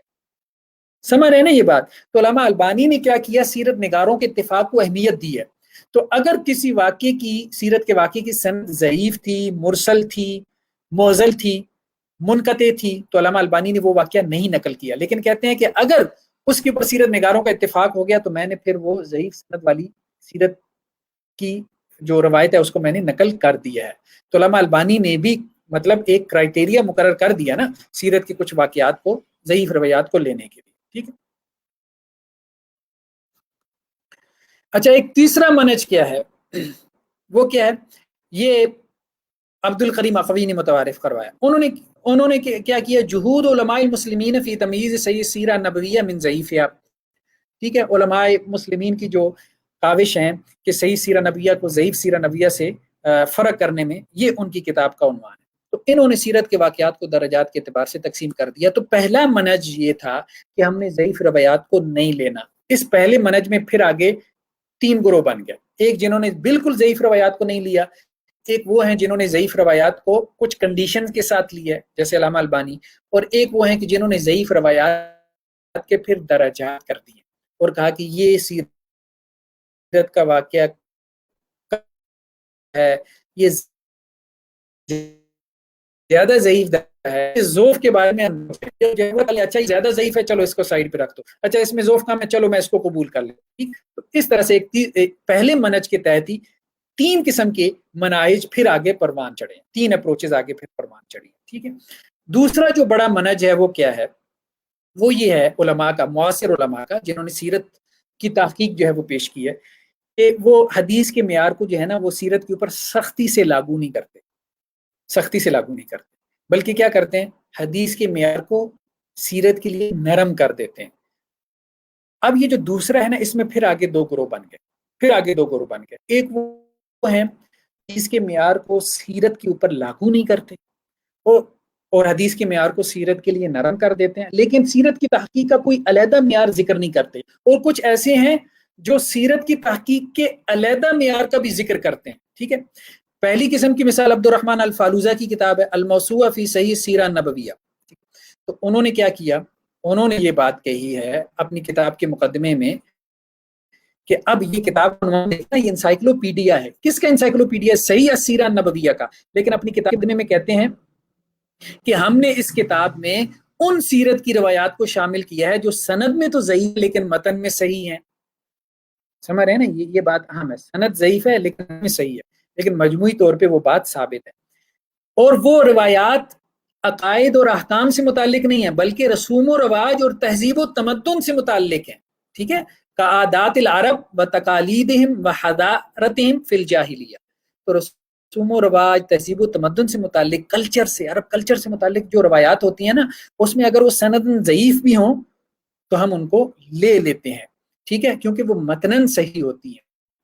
تو انہوں نے کیا کیا، حدیث کے معیار کو سیرت کے لیے کیا کیا، نرم کر دیا، ٹھیک ہے۔ دوسرا جو ہے وہ ابراہیم بن محمد العلی، یہ ہے، انہوں نے بھی اسی منہج کے تحت صحیح سیرت کو جو ہے وہ جمع کیا ہے صحیح السیرہ نبویہ کے نام سے، کہ انہوں نے ان ضعیف روایات کو قبول کر لیا جن کا تعلق عقیدے اور احکام سے نہیں تھا، سیرت کی وہ ضعیف روایات جو عقیدے اور احکام سے متعلق نہیں ہیں، یعنی تہذیب و تمدن سے متعلق، کلچر سے متعلق، رسوم و رواج سے متعلق ہیں، مغازی، جنگ و جدال سے متعلق ہیں، ٹھیک ہے۔ تو یہ بھی یہاں پہ یہی بات کہہ رہے ہیں۔ اس کے بعد ایک اور گروہ ہے اہل علم کا، معاصر اہل علم کا، بڑے نام ہیں سیرت کی تحقیق میں، 2 بڑے نام، ڈاکٹر اکرم ضیاء، ٹھیک ہے، بہت بڑا نام ہے، اسی طرح شیخ حاتم شریف العونی، یہ بہت بڑے محدث ہیں عصر حاضر کے۔ ان دونوں نے کیا کیا، انہوں نے سیرت کے لیے نہ صرف حدیث کے معیار کو نرم کیا بلکہ انہوں نے سیرت کے لیے علیحدہ سے ایک معیار مقرر کرنے کی بھی بات کی ہے، ٹھیک ہے۔ جیسے ڈاکٹر اکرم ضیاء جو ہے وہ یہ کیا کہتے ہیں، وہ یہ کہتے ہیں کہ کسی تاریخی واقعے کو قبول کرنے کے لیے زمانے کے مورخ کی عدالت اور ضبط ہی کافی ہوتا ہے، سند ضروری نہیں ہے۔ اس جملے کے اوپر غور کریں، ایک بہت بڑا مورخ ہے جیسے ابن خلدون ہے، اگر اس کے زمانے میں کوئی کام ہوا ہے نا، اس کے زمانے میں کام ہوا ہے، ابن خلدون اس جگہ موجود نہیں بھی تھا، ٹھیک ہے، تو وہ اگر سند نہیں بیان کرتا نا، کیونکہ اس کے زمانے کے واقعہ ہے، تو اس کا یہ کہنا، یا اس کے قریب کے زمانے کا واقعہ ہے، ٹھیک ہے، تو وہ اگر وہاں پہ نہیں بھی موجود تو اس کا یہ کہنا ہی ایک بہت بڑی دلیل ہے، وہ خود ہی ایک بہت بڑی جو ہے وہ سند ہے۔ اسی طرح جو محدث ہیں حاتم شریف العونی، انہوں نے خطیب بغدادی کا ایک قول نقل کیا ہے کہ مالا یفتقر کتبہ الی اسناد، ٹھیک ہے، کہ کچھ اخبار ایسی ہوتی ہیں جن کو لکھنے کے لیے سند کی ضرورت نہیں ہے، جن کو بیان کرنے کے لیے سند کی ضرورت نہیں ہے۔ اسی طرح آگے ڈاکٹر ضیاء اکرم جو ہے وہ آگے چل کے یہ بات کہہ رہے ہیں کہ اگر آپ صحیح سیرہ نبویہ جمع کرنے کے لیے صحیح اور متصل سند کی شرط لگا لیں گے تو پھر آپ سیرت اور تاریخ کے بڑے بڑے ذخیرے سے محروم ہو جائیں گے، ٹھیک ہے۔ تو وہ یہ کہہ رہے ہیں کہ یہ کام کرنا ظلم اور زیادتی ہوگی کہ ہم حدیثی معیار کے اوپر تاریخ کو پرکھنا شروع کر دیں، سیرت کو پرکھنا شروع کر دیں، ٹھیک ہے۔ اسی طرح ایک اور جگہ پہ وہ آگے چل کے یہ بات کہہ رہے ہیں کہ عقائد اور شرع کے احکام کے بیان میں تو آپ ضعیف کی طرف نہ جائیں، ٹھیک ہے، لیکن مقارم اخلاق، تہذیب و تمدن، صنعت و حرفت اور زراعت وغیرہ کے باب میں ضعیف حدیث کو بیان کیا جا سکتا ہے، یہی محدثین کا منہج ہے، اور سیرت میں بھی بیان کیا جا سکتا ہے۔ اسی طرح شیخ حاتم شریف العونی، انہوں نے یہ بات آگے یہاں پہ کی ہے، وہ یہ کہتے ہیں کہ سیرت کی جب آپ بات کرتے ہیں نا تو سیرت کی دو قسمیں، کچھ سیرت ایسی ہے جس سے کوئی شرعی حکم مستنبط ہو سکتا ہے، ٹھیک ہے، سیرت کی کتابوں میں زاد المعاد میں جیسے ایسی باتیں آ جاتی ہیں جن سے کوئی حکم مستنبط ہو سکتا ہے، وہ تو سنت شمار ہوگی، اس کے لیے بھلے آپ محدثین والا احتیاطی منہج لاگو کریں، ٹھیک ہے، لیکن اگر سیرت ایسی ہو کہ جس سے کوئی شرعی حکم ثابت نہ ہو رہا ہو، جیسے سرایا کی تاریخ، فلاں سریے میں جو اتنے لوگ شامل تھے، ٹھیک ہے، جیسے غزوہ بدر میں جو ہے وہ مبارزت ہوئی، پہلے کون نکلا، ٹھیک ہے، اسی طرح سرایا کے واقع ہونے کا وقت کیا تھا، مقام کیا تھا، اب اس میں جو ہے وہ محدثین کا منہج لینے کی ضرورت نہیں ہے، اس میں آپ جو ہے وہ اپنے منہج کو نرم کریں۔ اسی طرح سے وہ آگے چل کے خطیب بغدادی سے یہ بات نقل کرتے ہیں کہ خطیب بغدادی یہ کہتے ہیں کہ یہ جو اخبار الصالحین ہیں، زاہدوں کی اور عبادت گزاروں کی جو حکایات ہیں اور فصیح اور بلیغ جو لوگوں کے مواعظ ہوتے ہیں، ٹھیک ہے، اور حکمت کی باتیں ہیں جو ادبا کی، فل اسانید و زینت اللہ، تو سند ان کے لیے زینت تو ہے، ولیست شرطن فی تعدیتها، لیکن سند شرط نہیں ہے ان سب چیزوں کو آگے نقل کرنے کے لیے، کیونکہ یہ دین نہیں ہے، یہ دین نہیں ہے، ٹھیک ہے۔ تو اس بات کو اب خطیب بغدادی بڑے محدثین میں سے ہیں نا، تو اس بات کو سمجھنے کی ضرورت ہے، ٹھیک ہے۔ عبداللہ ابن مبارک بڑے محدثین میں سے ہیں، جب ان سے سوال ہوا کہ بہت سارے دیکھتے ہیں اور ان کا کوئی سند نہیں ہوتی، والے ذریعے ہیں، تو کیا ان میں غور کر لیا کریں؟ تو انہوں نے کہا کوئی حرج نہیں ہے، ٹھیک ہے، اور بلکہ یہ بھی کہا کہ اگر کسی دیوار پہ کوئی نصیحت لکھی دیکھو تو اس میں بھی غور کر لیا کرو۔ جب ان سے کہا گیا کہ فقہ کے بارے میں آپ کی کیا رائے، تو انہوں نے کہا نہیں، وہ اس کے لیے سند چاہیے، وہ سند سے ثابت ہوگی، کوئی فقہی حکم، کوئی شرعی حکم سے ثابت ہوگی۔ اسی طرح امام احمد حنبل دیکھیں کیا کہتے ہیں ابن اسحاق کے بارے میں کہ فہو رجل تکتب عنہ هذه الاحادیث، کہ ابن اسحاق سے یہ والی حدیثیں لکھی جائیں گی، کون سی حدیثیں؟ یعنی المغازی و نحوها، ٹھیک ہے، یعنی مغازی جیسی حدیثیں، غزوات جیسی حدیثیں، ٹھیک ہے۔ اب دیکھیں نا ہمارے یہاں کام کیا ہو رہا ہے، فاطمہ شریف جو ہے وہ انہوں نے ایک واقعہ نقل کیا، ابن عدی بہت بڑے محدث ہیں، انہوں نے واقعہ بیان کیا امام بخاری کے حوالے سے۔ وہ واقعہ نا بغداد میں جب امام بخاری آئے تھے تو اہل بغداد نے امام بخاری کا امتحان لینے کے لیے 100 حدیثیں ان کے سامنے رکھی، ان کی سندن کو الٹ پلٹ دیا تھا۔ یہ واقعہ جو ہے نا ہمارے یہاں بہت سارے جو نئے محققین ہیں نا، انہوں نے کہا کہ یہ واقعہ ثابت نہیں ہے امام بخاری کا۔ اب اس واقعے کو بھی، حالانکہ وہ تاریخی واقعہ، اس کو حدیث کی دلنی پہ پرکھنا شروع کر دیا۔ اب شیخ حاتم الشریف یہ بہت بڑے محدث ہیں، یہ کیا کہتے ہیں، ذرا ان کی بات سنیں۔ یہ کہتے ہیں ابن عدی نے یہ واقعہ اپنے اساتذہ سے بیان کیا، اور ابن ابی کے جو اساتذہ ہیں نا وہ ڈائریکٹ امام بخاری کے شاگرد ہیں۔ اچھا، جو جرح کر رہا ہے، جو بندہ جرح کر رہا ہے، وہ یہ کہہ رہا ہے کہ ابن عدی کے جو اساتذہ ہیں نا وہ مجہول ہیں، ابن عدی نے بتایا نہیں ہمیں کہ کس استاد سے انہوں نے نقل کیا، تو وہ ہمارے لیے مجہول ہے، اور مجہول راوی کی روایت کیا ہوتی ہے، ضعیف ہوتی ہے۔ تو وہ فاطمہ شریف کہہ رہے ہیں اللہ خدا کا نام لو، ابن عدی نے یہ کہا کہ میرے استاد نے بیان کیا، وہ استاد تمہارا ہو گیا، ابن عدی کے لیے تو وہ معروف ہی تھا نا، اور ابن عدی کا وہ استاد بخاری کا ڈائریکٹ شاگرد ہے۔ تو اللہ کے بندو کیسے کیسے تم نے جہاں شروع کر تاریخی۔ تو یہاں تک جو ہے یہ بات ہماری جو ہے وہ واضح ہو چکی، آگے پیچھے ہو گیا، ایک منٹ۔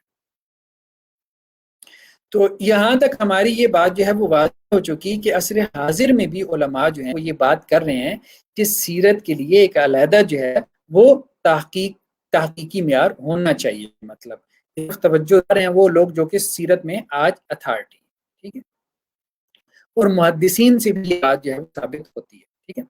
اب دیکھیں امام مالک جو ہے نا وہ ان کی جو موطا ہے یہ سنت کے اولین مصادر میں سے ہے، اور واقدی کی مغازی جو ہے وہ سیرت کے اولین میں سے ہے۔ تو سنت کی اسی طرح سنت کی تدوین میں جو مقام امام بخاری کو ہے، سیرت کی تدوین میں وہی مقام ابن اسحاق کا ہے۔ اب میں آپ کو ایک مثال سے بیان کرتا ہوں۔ امام بخاری کیا کرتے ہیں، جب اپنی صحیح بخاری میں کتاب المغازی کا ذکر کرتے ہیں نا، امام بخاری کی صحیح بخاری میں ایک چیپٹر ہے کتاب المغازی، غزوات کا بیان، تو وہ کتاب المغازی کا آغاز کرتے ہیں اس جملے سے، قال ابن اسحاق نے یہ بات کہی ہے کہ رسول اللہ صلی اللہ علیہ وسلم نے سب سے پہلا جو غزوہ کیا وہ ابوا کا تھا، آپ کا بات کا، اور تیسرا مشیرہ کا تھا۔ اب امام بخاری یہ جو بات کر رہے ہیں یہ بیسیکلی ٹرائبیوٹ، خراج تحسین پیش کر رہے ہیں ابن اسحاق کو، جو سیرت امام ہیں۔ امام بخاری جو حدیث میں امام ہیں وہ سیرت میں امام کو خراج تحسین پیش کر رہے ہیں، کس طرح سے کہ اپنی صحیح بخاری میں کتاب المغازی آغاز کر رہے ہیں ابن اسحاق کے قول سے، حالانکہ ابن اسحاق کے قول سے اس چیپٹر کا آغاز کرنے کی تو نہیں بنتی، ڈائریکٹ حدیث بیان کر، یہ خراج تحسین ہے نا۔ تو یہ گہرے نقطے ہیں، ان پہ کبھی غور کریں کہ بڑے بڑے محدثین کیسے خراج تحسین پیش کیا ہے ان کے فن کے اندر، ٹھیک ہے۔ آپ امام بخاری کے بعد امام مالک کا معاملہ دیکھیں کہ ایک شخص نے ان سے سوال کیا کہ وہ یہودی عورت تھی جس نے غزوہ خیبر میں رسول اللہ صلی اللہ علیہ وسلم کو زہر دیا تھا، تو اس کے ساتھ اللہ کے رسول نے کیا سلوک کیا، یعنی قصاص میں اس کو قتل کیا تھا۔ تو امام مالک نے کہا بھائی مجھے علم نہیں ہے، لیکن میں کسی صاحب علم سے پوچھ کے بتاؤں گا۔ تو امام مالک کی پھر واقدی سے ملاقات ہوئی ہے، کس سے؟ واقدی سے، اور اس سے پوچھا تو واقدی نے کہا کہ بھائی میرے پاس جو خبریں ہیں ان کے مطابق ایک صحابی کی شہادت بھی ہو گئی تھی، ٹھیک ہے۔ تو امام مالک نے بعد میں سائل کو کیا جواب دیا، قد سألت علم، بھائی میں نے مسئلہ اہل علم سے پوچھا ہے، انہوں نے مجھے خبر دی ہے کہ انہ قاتل، رسول اللہ صلی اللہ علیہ وسلم نے اس کو قصاص میں قتل کروا دیا تھا، ٹھیک ہے۔ تو امام مالک یہاں پہ اسی طرح ابن حجر واقدی کے بارے میں کیا بیان کرتے ہیں، متروکن، کہ وہ حدیث میں مسیحت علم ہی، لیکن علم ان کا بہت وسیع ہے۔ وسعت علمی اب کون سی ہے، کس وسعت کی بات ہو رہی ہے، سیرت کی وسعت علمی کی بات ہو رہی ہے۔ تو محدثین نے خود جو ہے فن اور فن میں، موضوع میں، سبجیکٹ میں فرق کیا ہے، ٹاپک میں فرق کیا ہے، ٹھیک ہے۔ تو اب واقعی کا جو ہے وہ تخصص کیا ہے، وہ سیرت ہے۔ تو حدیث میں ٹھیک ہے آپ اس کو نہ لیں، لیکن سیرت میں آپ لیں۔ تو ہم یہ کہتے ہیں کہ قرآن مجید کی جو قرات ہیں اس کی تحقیق کے اصول قرات ہیں، حدیث کی تحقیق کے اصول حدیث ہیں، سیرت کی تحقیق کے اصول وہ سیرت ہے۔ سیرت میں جو واقعات حدیث سے متعلق ہیں، جن سے کوئی شرعی حکم، کوئی عقیدہ اخذ ہوتا ہے، اس کے لیے آپ حدیث کی تحقیق کا اصول جو ہے وہ آپ، کیونکہ سیرت حدیث غلط ملت بھی ہے نا، ٹھیک ہے، اس سے حدیث کا معیار لے لیں۔ لیکن سیرت کے جو واقعات، تہذیب و تمدن، صنعت و حرفت، جنگ و جدال، ٹھیک ہے، عرف، کلچر، رسوم و رواج، اشخاص اور احوال، سیرت کا علیحدہ سے ایک تحقیقی منہج ہے، حدیث والا منہج ان پہ اپلائی نہیں کرنا چاہیے۔ اسی طرح تاریخ کے اپنے اصول تاریخ، اس میں بحث کی، اس پہ میں علیحدہ سے ایک مقالہ لکھوں گا اصول کے عنوان سے۔ ایسا کلام سیرت کے تحقیق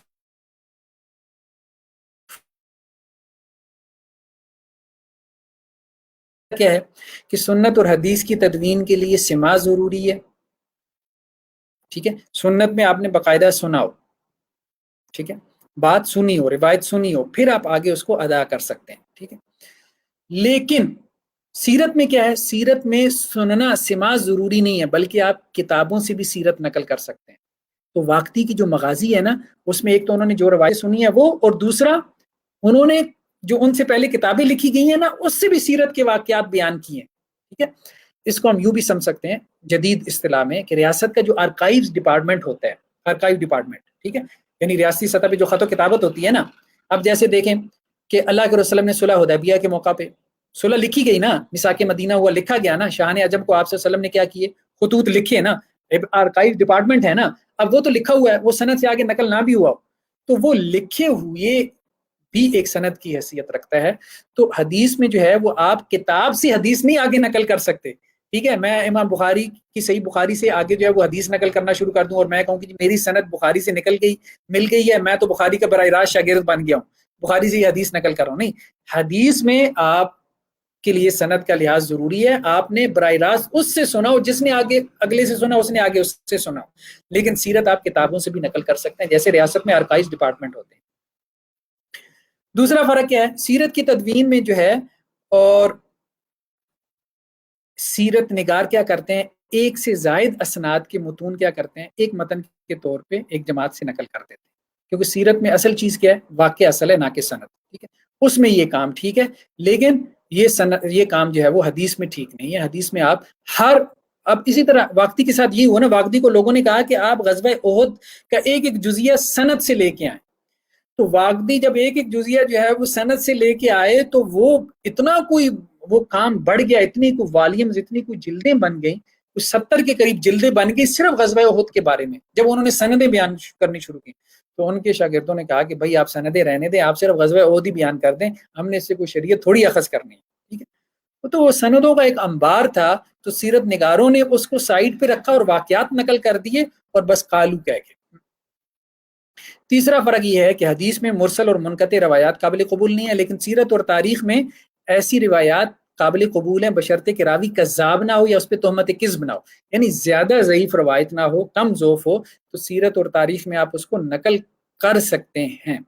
ٹھیک ہے، اس میں چوتھا فرق یہ ہے کہ سیرت کے واقعات یا تاریخی اقوال بغیر سند کے بھی نقل ہو سکتے ہیں، جبکہ ان سے کوئی شرعی حکم یا کوئی عقیدہ اخذ نہ ہو رہا ہو. لیکن یہ ہے کہ جب آپ اس کو بغیر سند کے نقل کریں گے تو پھر اللہ کے وسلم نے کیا کہا، اسرائیلی روایات کو آپ نقل کر لو، کوئی حرج نہیں ہے، لیکن ان کی تصدیق اور تکذیب نہ کرو. ٹھیک ہے، تو بہرحال یہ کچھ اصول ہیں جو ہم نے وضع کیے ہیں، لیکن اس پہ باقاعدہ کام کرنے کی ضرورت ہے، باقاعدہ کام کرنے کی ضرورت ہے ان اصولوں کو. اب کوئی یہ کہے کہ جی آپ نے تو یہ 4-5 اصول ہی بیان کیے ہیں. دیکھیں اصول حدیث کی جو کتابیں ہیں نا، اگر آپ ان کو دیکھیں نا تو اصول حدیث میں صحیح حدیث کے کتنے اصول ہیں؟ 5 ہیں نا، باقی سب تو مصطلحات حدیث ہے نا، حدیث کی ٹرمینالوجی ہیں. حدیث کو پرکھنے کے 5 اصول ہی آپ کو ملے گا، کوئی چھٹا اصول نہیں ملے گا. تو بیسیکلی اصول تو اتنے ہی ہوتے ہیں، باقی تو سب اس فن کو، ان اصولوں کو سمجھنے سے متعلقہ چیزیں ہوتی ہیں.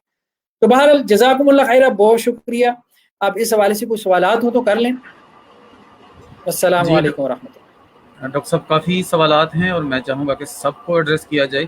اور دوسری چیز یہ کہ جو موٹے موٹے جو کلمات ہیں کسی سوال کے جواب میں، اگر آپ وہی ارشاد فرمائیں گے تو سب کو ہم ایڈریس کر سکیں گے. طیب عثمانی صاحب کا ایک سوال ہے، آپ کو اسکرین پر نظر آ رہا ہوگا، اس کو ملاحظہ فرمائیے اور اس کو ایڈریس کیجیے گا.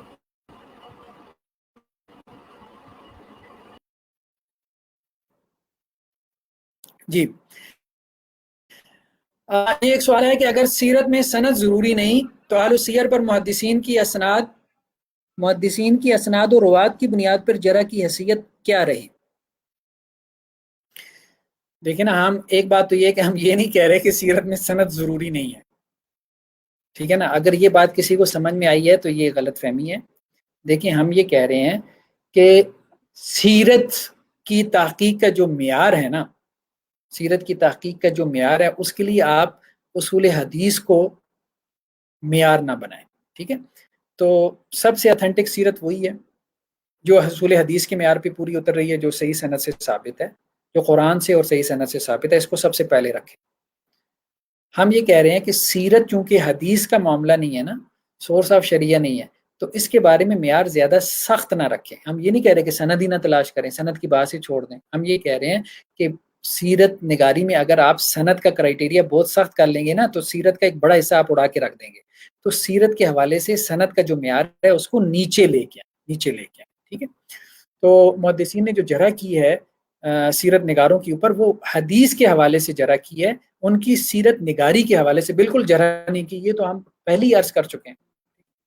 تو سیرت میں اگر سیرت کی روایات میں ضعف کم ہے، ٹھیک ہے، ذوف تو سیرت کی وہ رایا لینے میں کوئی حرج نہیں ہے جن میں ذوف کم درجے کا ہو، یعنی کذاب راوی سے آپ سیرت نہ لیں، ٹھیک ہے، ہم بھی کہہ رہے ہیں نہ لیں، جس کے اوپر تہمت کذب ہے، جھوٹ کی تہمت ہے، اس سے بھی نہ لیں، ٹھیک ہے، لیکن یہ ہے کہ بالکل ہی جو مثال کے طور پہ مرسل روایات ہیں، اب محدثین تو مرسل روایات کو فقہا تو احکام میں بھی قبول کر رہے ہوتے ہیں، تو ہم تو سیرت میں بات کر رہے ہیں مرسل روایت قبول کر لیں، لیکن محدثین مرسل روایت قبول نہیں کرتے نا، لیکن آپ سیرت میں تو کم از کم قبول کریں نا، فقہا نے تو احکام میں بھی مرسل روایت قبول کیا، مرسل روایت بھی تو سمجھے کہ سند منقطع ہے نا، تابعی جو ہے وہ بیان کر رہا ہے، ٹھیک ہے، صحابی درمیان میں نہیں، تو ہم یہ بات کر رہے ہیں کہ کرائٹیریا سیرت کا نرم کریں، ہم یہ نہیں کہہ رہے کہ سیرت کی تحقیق کا کوئی معیار ہی نہیں ہونا چاہیے، یہ تو ایک دوسرا ظلم ہو جائے گا نا، یا سیرت بغیر سند کے نقل کرنا شروع کر دیں، یہ ایک دوسرا ظلم ہے، دوسری ایکسٹریم ہے کہ نارتھ اینڈ ساؤتھ پول ہیں دونوں، ٹھیک ہے۔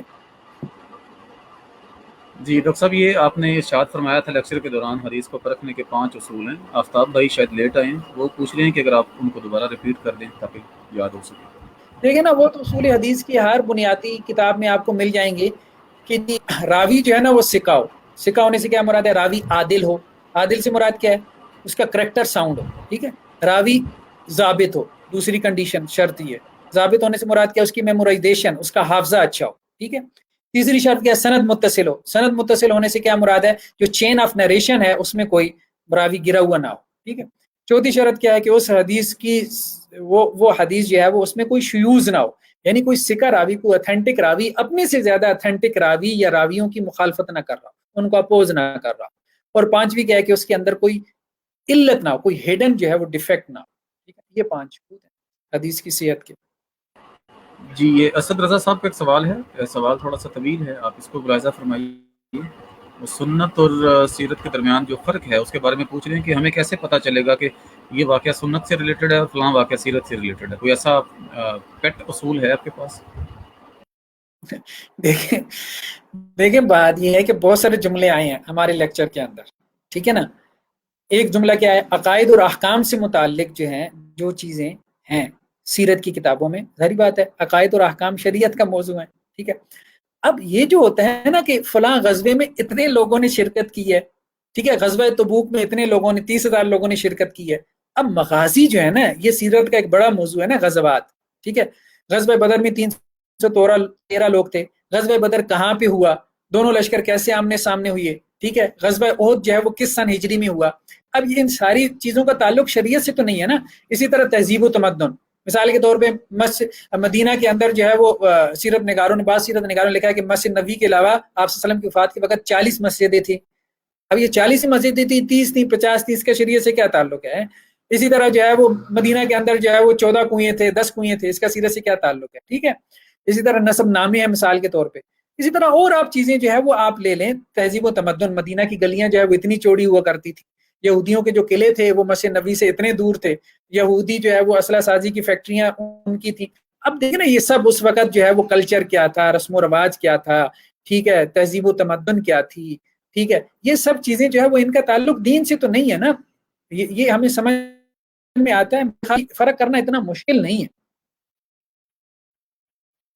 جی میرا خیال یہ ہے کہ دراصل جب تک ہم حدیث کے اور سیرت کے یا تاریخ کے اصولوں کو صحیح طریقے سے سمجھ نہیں پاتے، یہ چھوٹے چھوٹے سوال تب تک ذہن میں پیدا ہوتے رہیں گے، اور ان کا سوالوں کا تعلق یہ اس طرح کے سیشنز کے ساتھ نہیں ہے بلکہ اسٹوڈنٹ کے اپنے ذاتی مطالعہ کے ساتھ ہے۔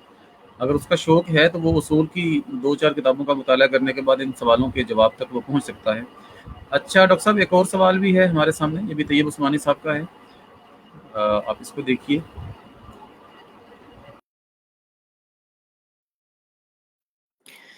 جی اچھا، یہ سوال ہے پیچھے سے، تو وہ نقطے آ رہے ہیں، مجھے نہیں پتا وہ پیچھے سے سوال جاری ہے کہ نہیں، بہرحال جو مجھے ٹیکسٹ نظر آ رہا ہے اس میں کیا ہے کہ حدیث میں اشخاص، تواریخ اور مقامات پر مشتمل مواد پر بھی کیا اصول حدیث لاگو ہوں گے؟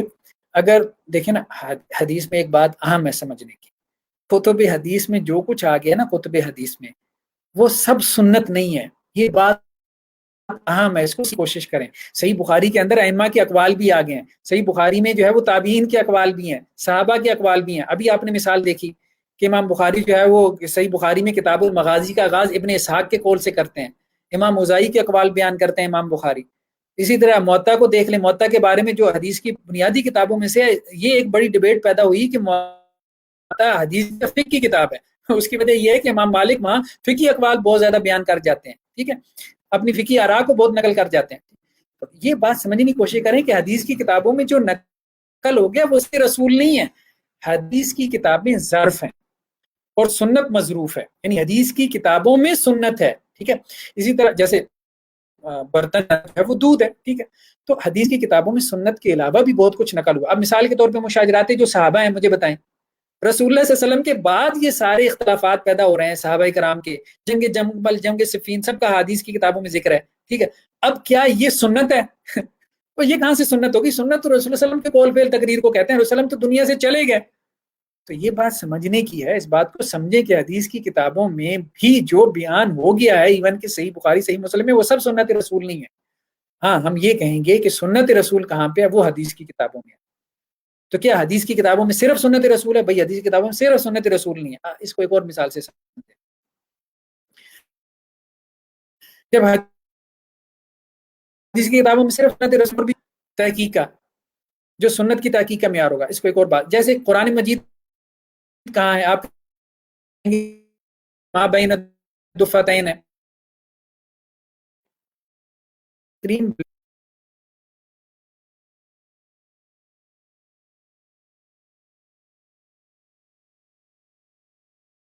کنیکشن درمیان میں اسکرین بلینک ہو جاتی ہے، شاید کنیکشن ڈسکنیکٹ ہو جاتا ہے۔ بہرحال اگر کوئی ہم سے پوچھے قرآن تو سب قرآن کہیں گے نہیں بھائی، ماں فتحین تو اسماء حسنہ بھی ہیں۔ اب تاج کمپنی والے جو چھاپتے ہیں، پبلش کرتے ہیں، اس میں کہ آخر میں اسماء حسنہ ہے کہ یہ اللہ نے نازل کیے ہیں، شروع میں رسول اللہ صلی اللہ علیہ وسلم کے نام ہے یا رسول وسلم کے نام 99 نیمز، وہ کیا اللہ نے نازل کیے ہیں؟ اسی طرح جو آخر میں ایک سرٹیفکیٹ لگا ہوا ہے کہ جی 2 قاری صاحبان نے اس کو پڑھا ہے، کیا ہی اللہ نے نازل کیا ہے؟ یہ بھی قرآن ہے۔ اسی طرح جو حواشی میں لکھی ہوتی ہیں وہ کیا اللہ نے نازل کی ہیں؟ تو یہ معاملہ تو قرآن نہیں ہے، ماں بین الدفتین جو کچھ ہے وہ سب قرآن نہیں ہے، ٹھیک ہے۔ وہاں رموز و اوقاف کی بحث ہے، آخر میں قرآن میں اپنی کی ڈال دی ہیں، اسی طرح حدیث کی بہت ساری چیزیں آ گئی ہیں، وہ سنت رسول نہیں ہوگی۔ بات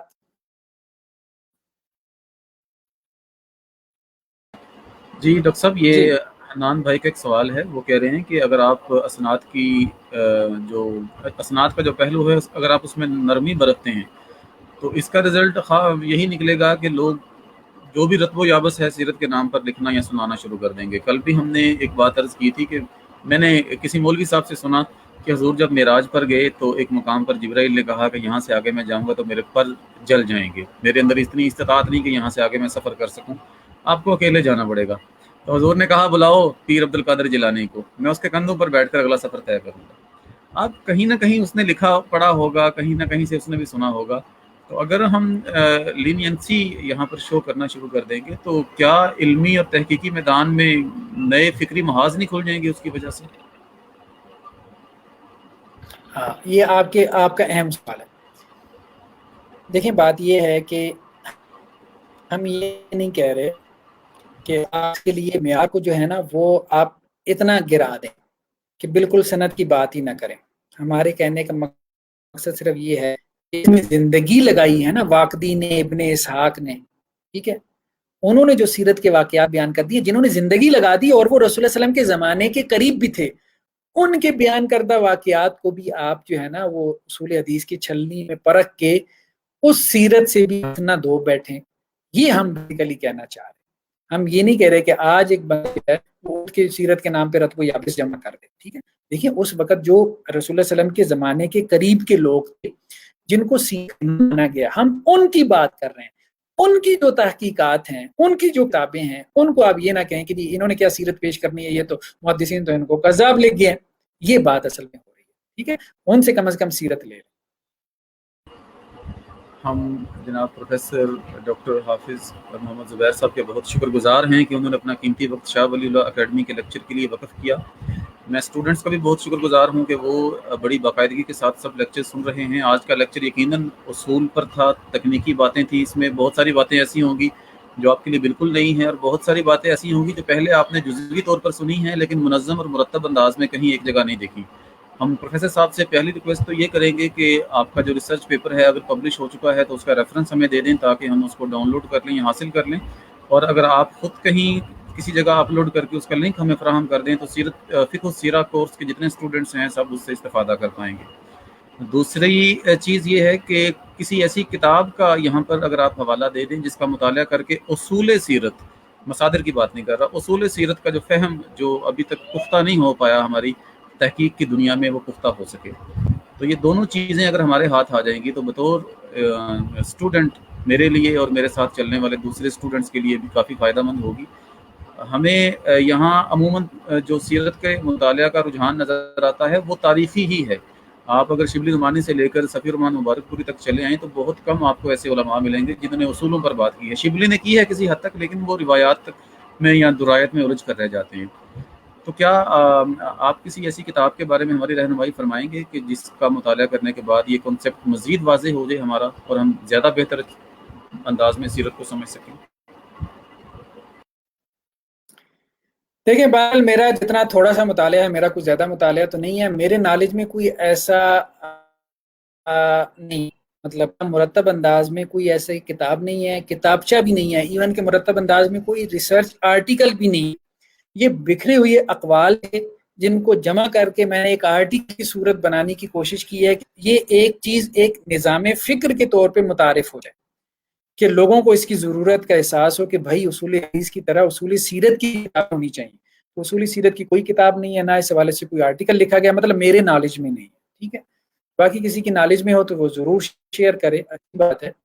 تو یہ ایک پہلی کاوش تھی جو میں نے اپنی طرف سے کرنے کی کوشش کی ہے کہ اصول سیرت کو 1 2 3 4 کر کے مدن کر دیا جائے، کم از کم اس پہ کوئی بات تو آگے چلے نا، پھر لوگ اس پہ کوئی آرٹیکلز لکھیں گے، لوگ کتابیں لکھیں گے، آہستہ آہستہ یہ چیز بھی ایک فن کے طور پہ مدون ہو جائے گی۔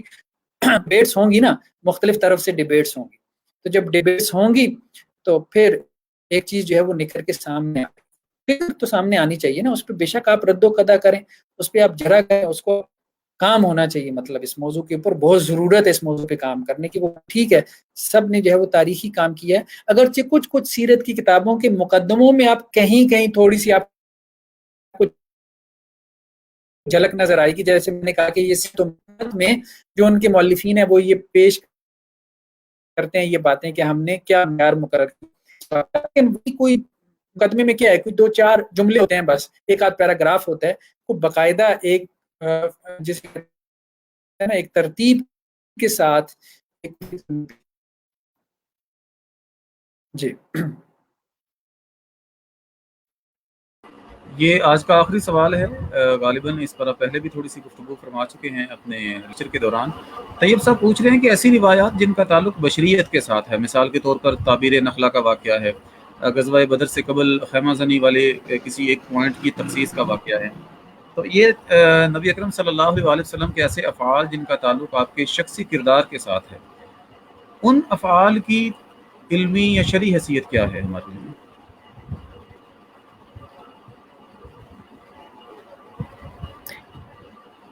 آواز آپ کی کٹ رہی ہے، سوال میرے سامنے آ رہا ہے، اس پہ میں کمنٹ کر دیتا ہوں کہ بشریت پر مبنی جتنی روایات آ رہی ہیں ان روایتی حیثیت کیا باقی رسول اللہ صلی اللہ علیہ وسلم کے حوالے سے جو چیزیں آ گئی ہیں نا، جیسے مہر نبوت کا تذکرہ ہے کہ رسول اللہ صلی اللہ علیہ وسلم کی مہر نبوت تھی، ٹھیک ہے نا، آپ صلی اللہ علیہ وسلم کے ایک وصف خلقی سے ہے نا، ایک پیدائشی وصف ہے نا یہ، ٹھیک ہے، اس سے جو ہے وہ آپ کوئی شرعی مسئلہ بہرحال اخذ کرنا چاہیں کہ یہ نبوت کی ایک نشانی ہے۔ آنے میں جو ہے وہ کدو پسند تھے، تو بہرحال یہ ساری چیزیں ایسی ہیں کہ جن میں حدیثی معیار جو ہے وہ باقی رہے، اس میں باقی رکھنا چاہیے۔ جی بالکل ٹھیک ہے۔ میں نے ڈاکٹر صاحب ایک لفظ سنا تھا حسن نثار صاحب سے کہ نبی اکرم صلی اللہ علیہ وسلم کے بہت سارے ایسے واقعات ہیں جن کا تعلق عرب کلچر کے ساتھ ہے۔ اب جب قرآن کہتا ہے لَقَدْ كَانَ لَكُمْ فِي رَسُولِ اللَّهِ أُسْوَةٌ حَسَنَةٌ، تو کیا ہمارے پاس کوئی ایسا منطقی اختیار رہ جاتا ہے کہ جس کی بنیاد پہ ہم خود ہی فیصلہ کرنا شروع کر دیں کہ آپ اگر سر پر پگڑی پہنتے تھے یا آپ نے داڑھی رکھی تھی یا اگر آپ کھجور کھاتے تھے تو ان ساری چیزوں کا تعلق عرب کلچر کے ساتھ ہے، ان کو سیرت کا حصہ یا شریعت کا حصہ نہیں بنانا چاہیے؟ میں چاہتا ہوں کیونکہ آپ ایک علمی شخصیت ہیں تو آپ جواب دیں گے تو اس کی اوتھینٹسٹی ذرا زیادہ محسوس ہوگی ہمیں. میں نے اس کا جواب دیا ہے، میں نے اس کا جواب دیا ہے بہت پہلے 120 صفحہ. ٹھیک ہے، سنت تصور سنت آپ اس کو گوگل کریں تو 3 جو ہے میں آ جائے گا 120 صفحات میں. بہت مفصل مقالہ ہے. اس میں جو ہمارا کلاسیکل لٹریچر ہے اس سے حوالوں کی بھرمار ہے کہ بیسیکلی دیکھیں اس میں اگر خلاصہ کرنا چاہوں تو اصلاً جو ہے نا آپ صلی اللہ علیہ وسلم کی زندگی شرعی زندگی، کیونکہ آپ کی اصل حیثیت رسول کی ہے نا. آپ صلی اللہ علیہ وسلم کے بارے میں ہر بات کو ہم اپنی کیا کریں گے، اسوہ حسنہ بنائیں گے. ٹھیک ہے، کیونککہ یہ آپ کا اصل سٹیٹس ہے. ٹھیک ہے، یہ آپ کا اصل سٹیٹس ہے کہ آپ اصلاً رسول ہیں. ٹھیک ہے، تو آپ کی اصلاً زندگی شرعی زندگی. ہاں، آپ صلی اللہ علیہ وسلم کی ذات کے حوالے سے کچھ باتیں ایسی ہیں کہ جو شرعی نہیں ہیں، جو بشری ہیں. جو بشری ہیں اس کو دلیل لانی پڑے گی، اس کو دلیل لانی پڑے گی. تو وہ پھر ہم نے بہت ساری باتوں کو ہم نے بھی کہا کہ یہ بشری ہے. ٹھیک ہے، مسئلہ ہے. ٹھیک ہے، یہ تہذیب و تمدن کے مسائل تھے. ٹھیک ہے، ایون کے امامے کا مسئلہ ہے، ہم نے بھی کہا ہے، لیکن ہم نے اس کو پھر دلیل کی بات پہ کی. اصول یہی ہے کہ آپ صلی اللہ علیہ وسلم کی طرف منسوب ہر قول، ہر فعل، ہر تقریر، وہ اس کی حیثیت ہمارے لیے شرعی ہے، وہ ہمارے لیے اسوہ حسنہ ہے. جو کہتا ہے اس قول فعل تقریر کی حیثیت جو ہے وہ شرعی نہیں ہے، اسے دلیل دینی چاہیے. وہ دلیل دے دے بس فابے. اب جی جیسے بہتر. دیکھیں نا، رسول اللہ صلی اللہ علیہ وسلم نے طلاق دی ہے اپنی زوجہ محترمہ کو. آپ کو یہ کہے کہ جی میں سنت سمجھ کے میں بھی طلاق دیتا ہوں کیونکہ آپ صلی اللہ علیہ وسلم نے یہ کام کیا ہے. اللہ کے رسول صلی اللہ علیہ وسلم مثال کے طور پہ آپ نے بیت اللہ کا طواف کیا، آپ نے پہ طواف کیا. ٹھیک ہے، اچھا یہ معاملہ ہوا بھی حضرت عبداللہ ابن عباس کے جو ہے نا وہ یعنی آپ صلی اللہ علیہ وسلم کی وفات کے بعد ایک صاحب جو ہے وہ مطاف میں اونٹنی لے کے گھس گیا. سمجھ رہے ہیں بات؟ عبداللہ ابن عباس نے اس کو جھڑک دیا. وہ بھائی کیا کر رہے ہو؟ کہنے لگا آپ کو نہیں پتا رسول اللہ صلی اللہ علیہ وسلم نے طواف اونٹنی بھی کیا تھا، سنت پوری کر رہا ہوں. عبداللہ بن عباس نے کہا کہ بھائی رسول اللہ صلی اللہ علیہ وسلم نے جس وقت اونٹنی پہ طواف کیا تھا، ایک تو رسول اللہ کی شخصیت تھی، دوسری بات یہ کہ اس وقت اتنا رش تھی.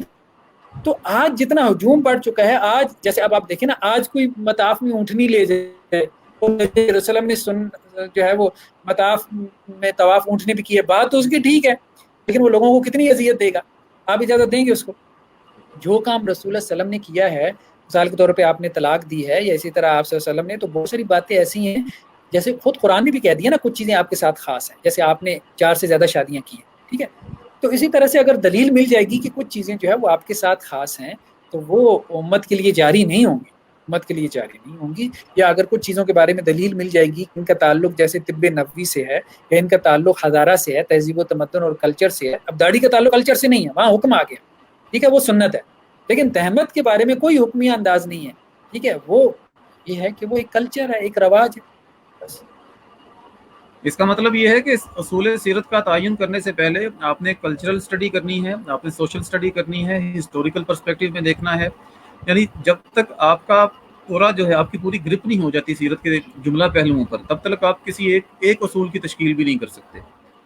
تو یہ واقعتاً ایک باریکی والا دقت والا کام ہے، اور ہم آپ سے ہی ریکویسٹ کریں گے کہ آپ اس پر کوئی لکھیں پھر تفصیل کے ساتھ. آپ کے آرٹیکل کے بعد اگر کوئی کتاب اس موضوع پر منظر عام پر آ جاتی ہے تو ممکن ہے پاکستان کی یونیورسٹیز میں جو سیرہ و تاریخ کے سٹوڈنٹس ہیں M Phil P H D کے، ان کے کام کافی سارا مواد آئے گا آپ کا لکھا ہوا.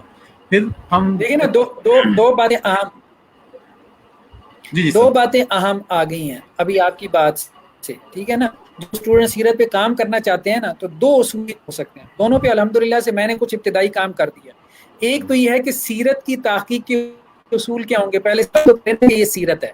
ٹھیک ہے، جب ثابت ہو گئی ہے تو اب وہ ہمارے لیے دلیل بنتی ہے کہ نہیں، کوئی شرعی حکم اس سے اخذ ہو سکتا ہے کہ نہیں، اس کے کیا اصول ہیں، یہ اس نے علیحدہ سے بیان کر دیا. آپ کو بتایا کہ 120 صفحات کا مقالہ ہے کہ سیرت کے کون سے واقعات ہمارے لیے شرع بنیں گے، سیرت کے کون سے واقعات ہماری شرع نہیں بنیں گے، اس کے پیچھے اصول و ضوابط کیا ہیں. ایون کہ جو قول رسول ہے اس میں میں نے 16 قسمیں کی ہیں کہ قول رسول کی 16 قسمیں ہیں. انہیں تک رسول کا حکم آ گیا. بعض صورتوں میں جو ہے وہ حکم جو ہے وہ حجت نہیں ہوتا، حجت نہیں ہوتا. اللہ کے رسول نے حضرت بریرہ کو کہا کہ مغیث سے جو ہے وہ شادی، تو وہ آگے سے سمجھدار تھی. وہ مغیث جو ہے نا وہ حبشی غلام تھے،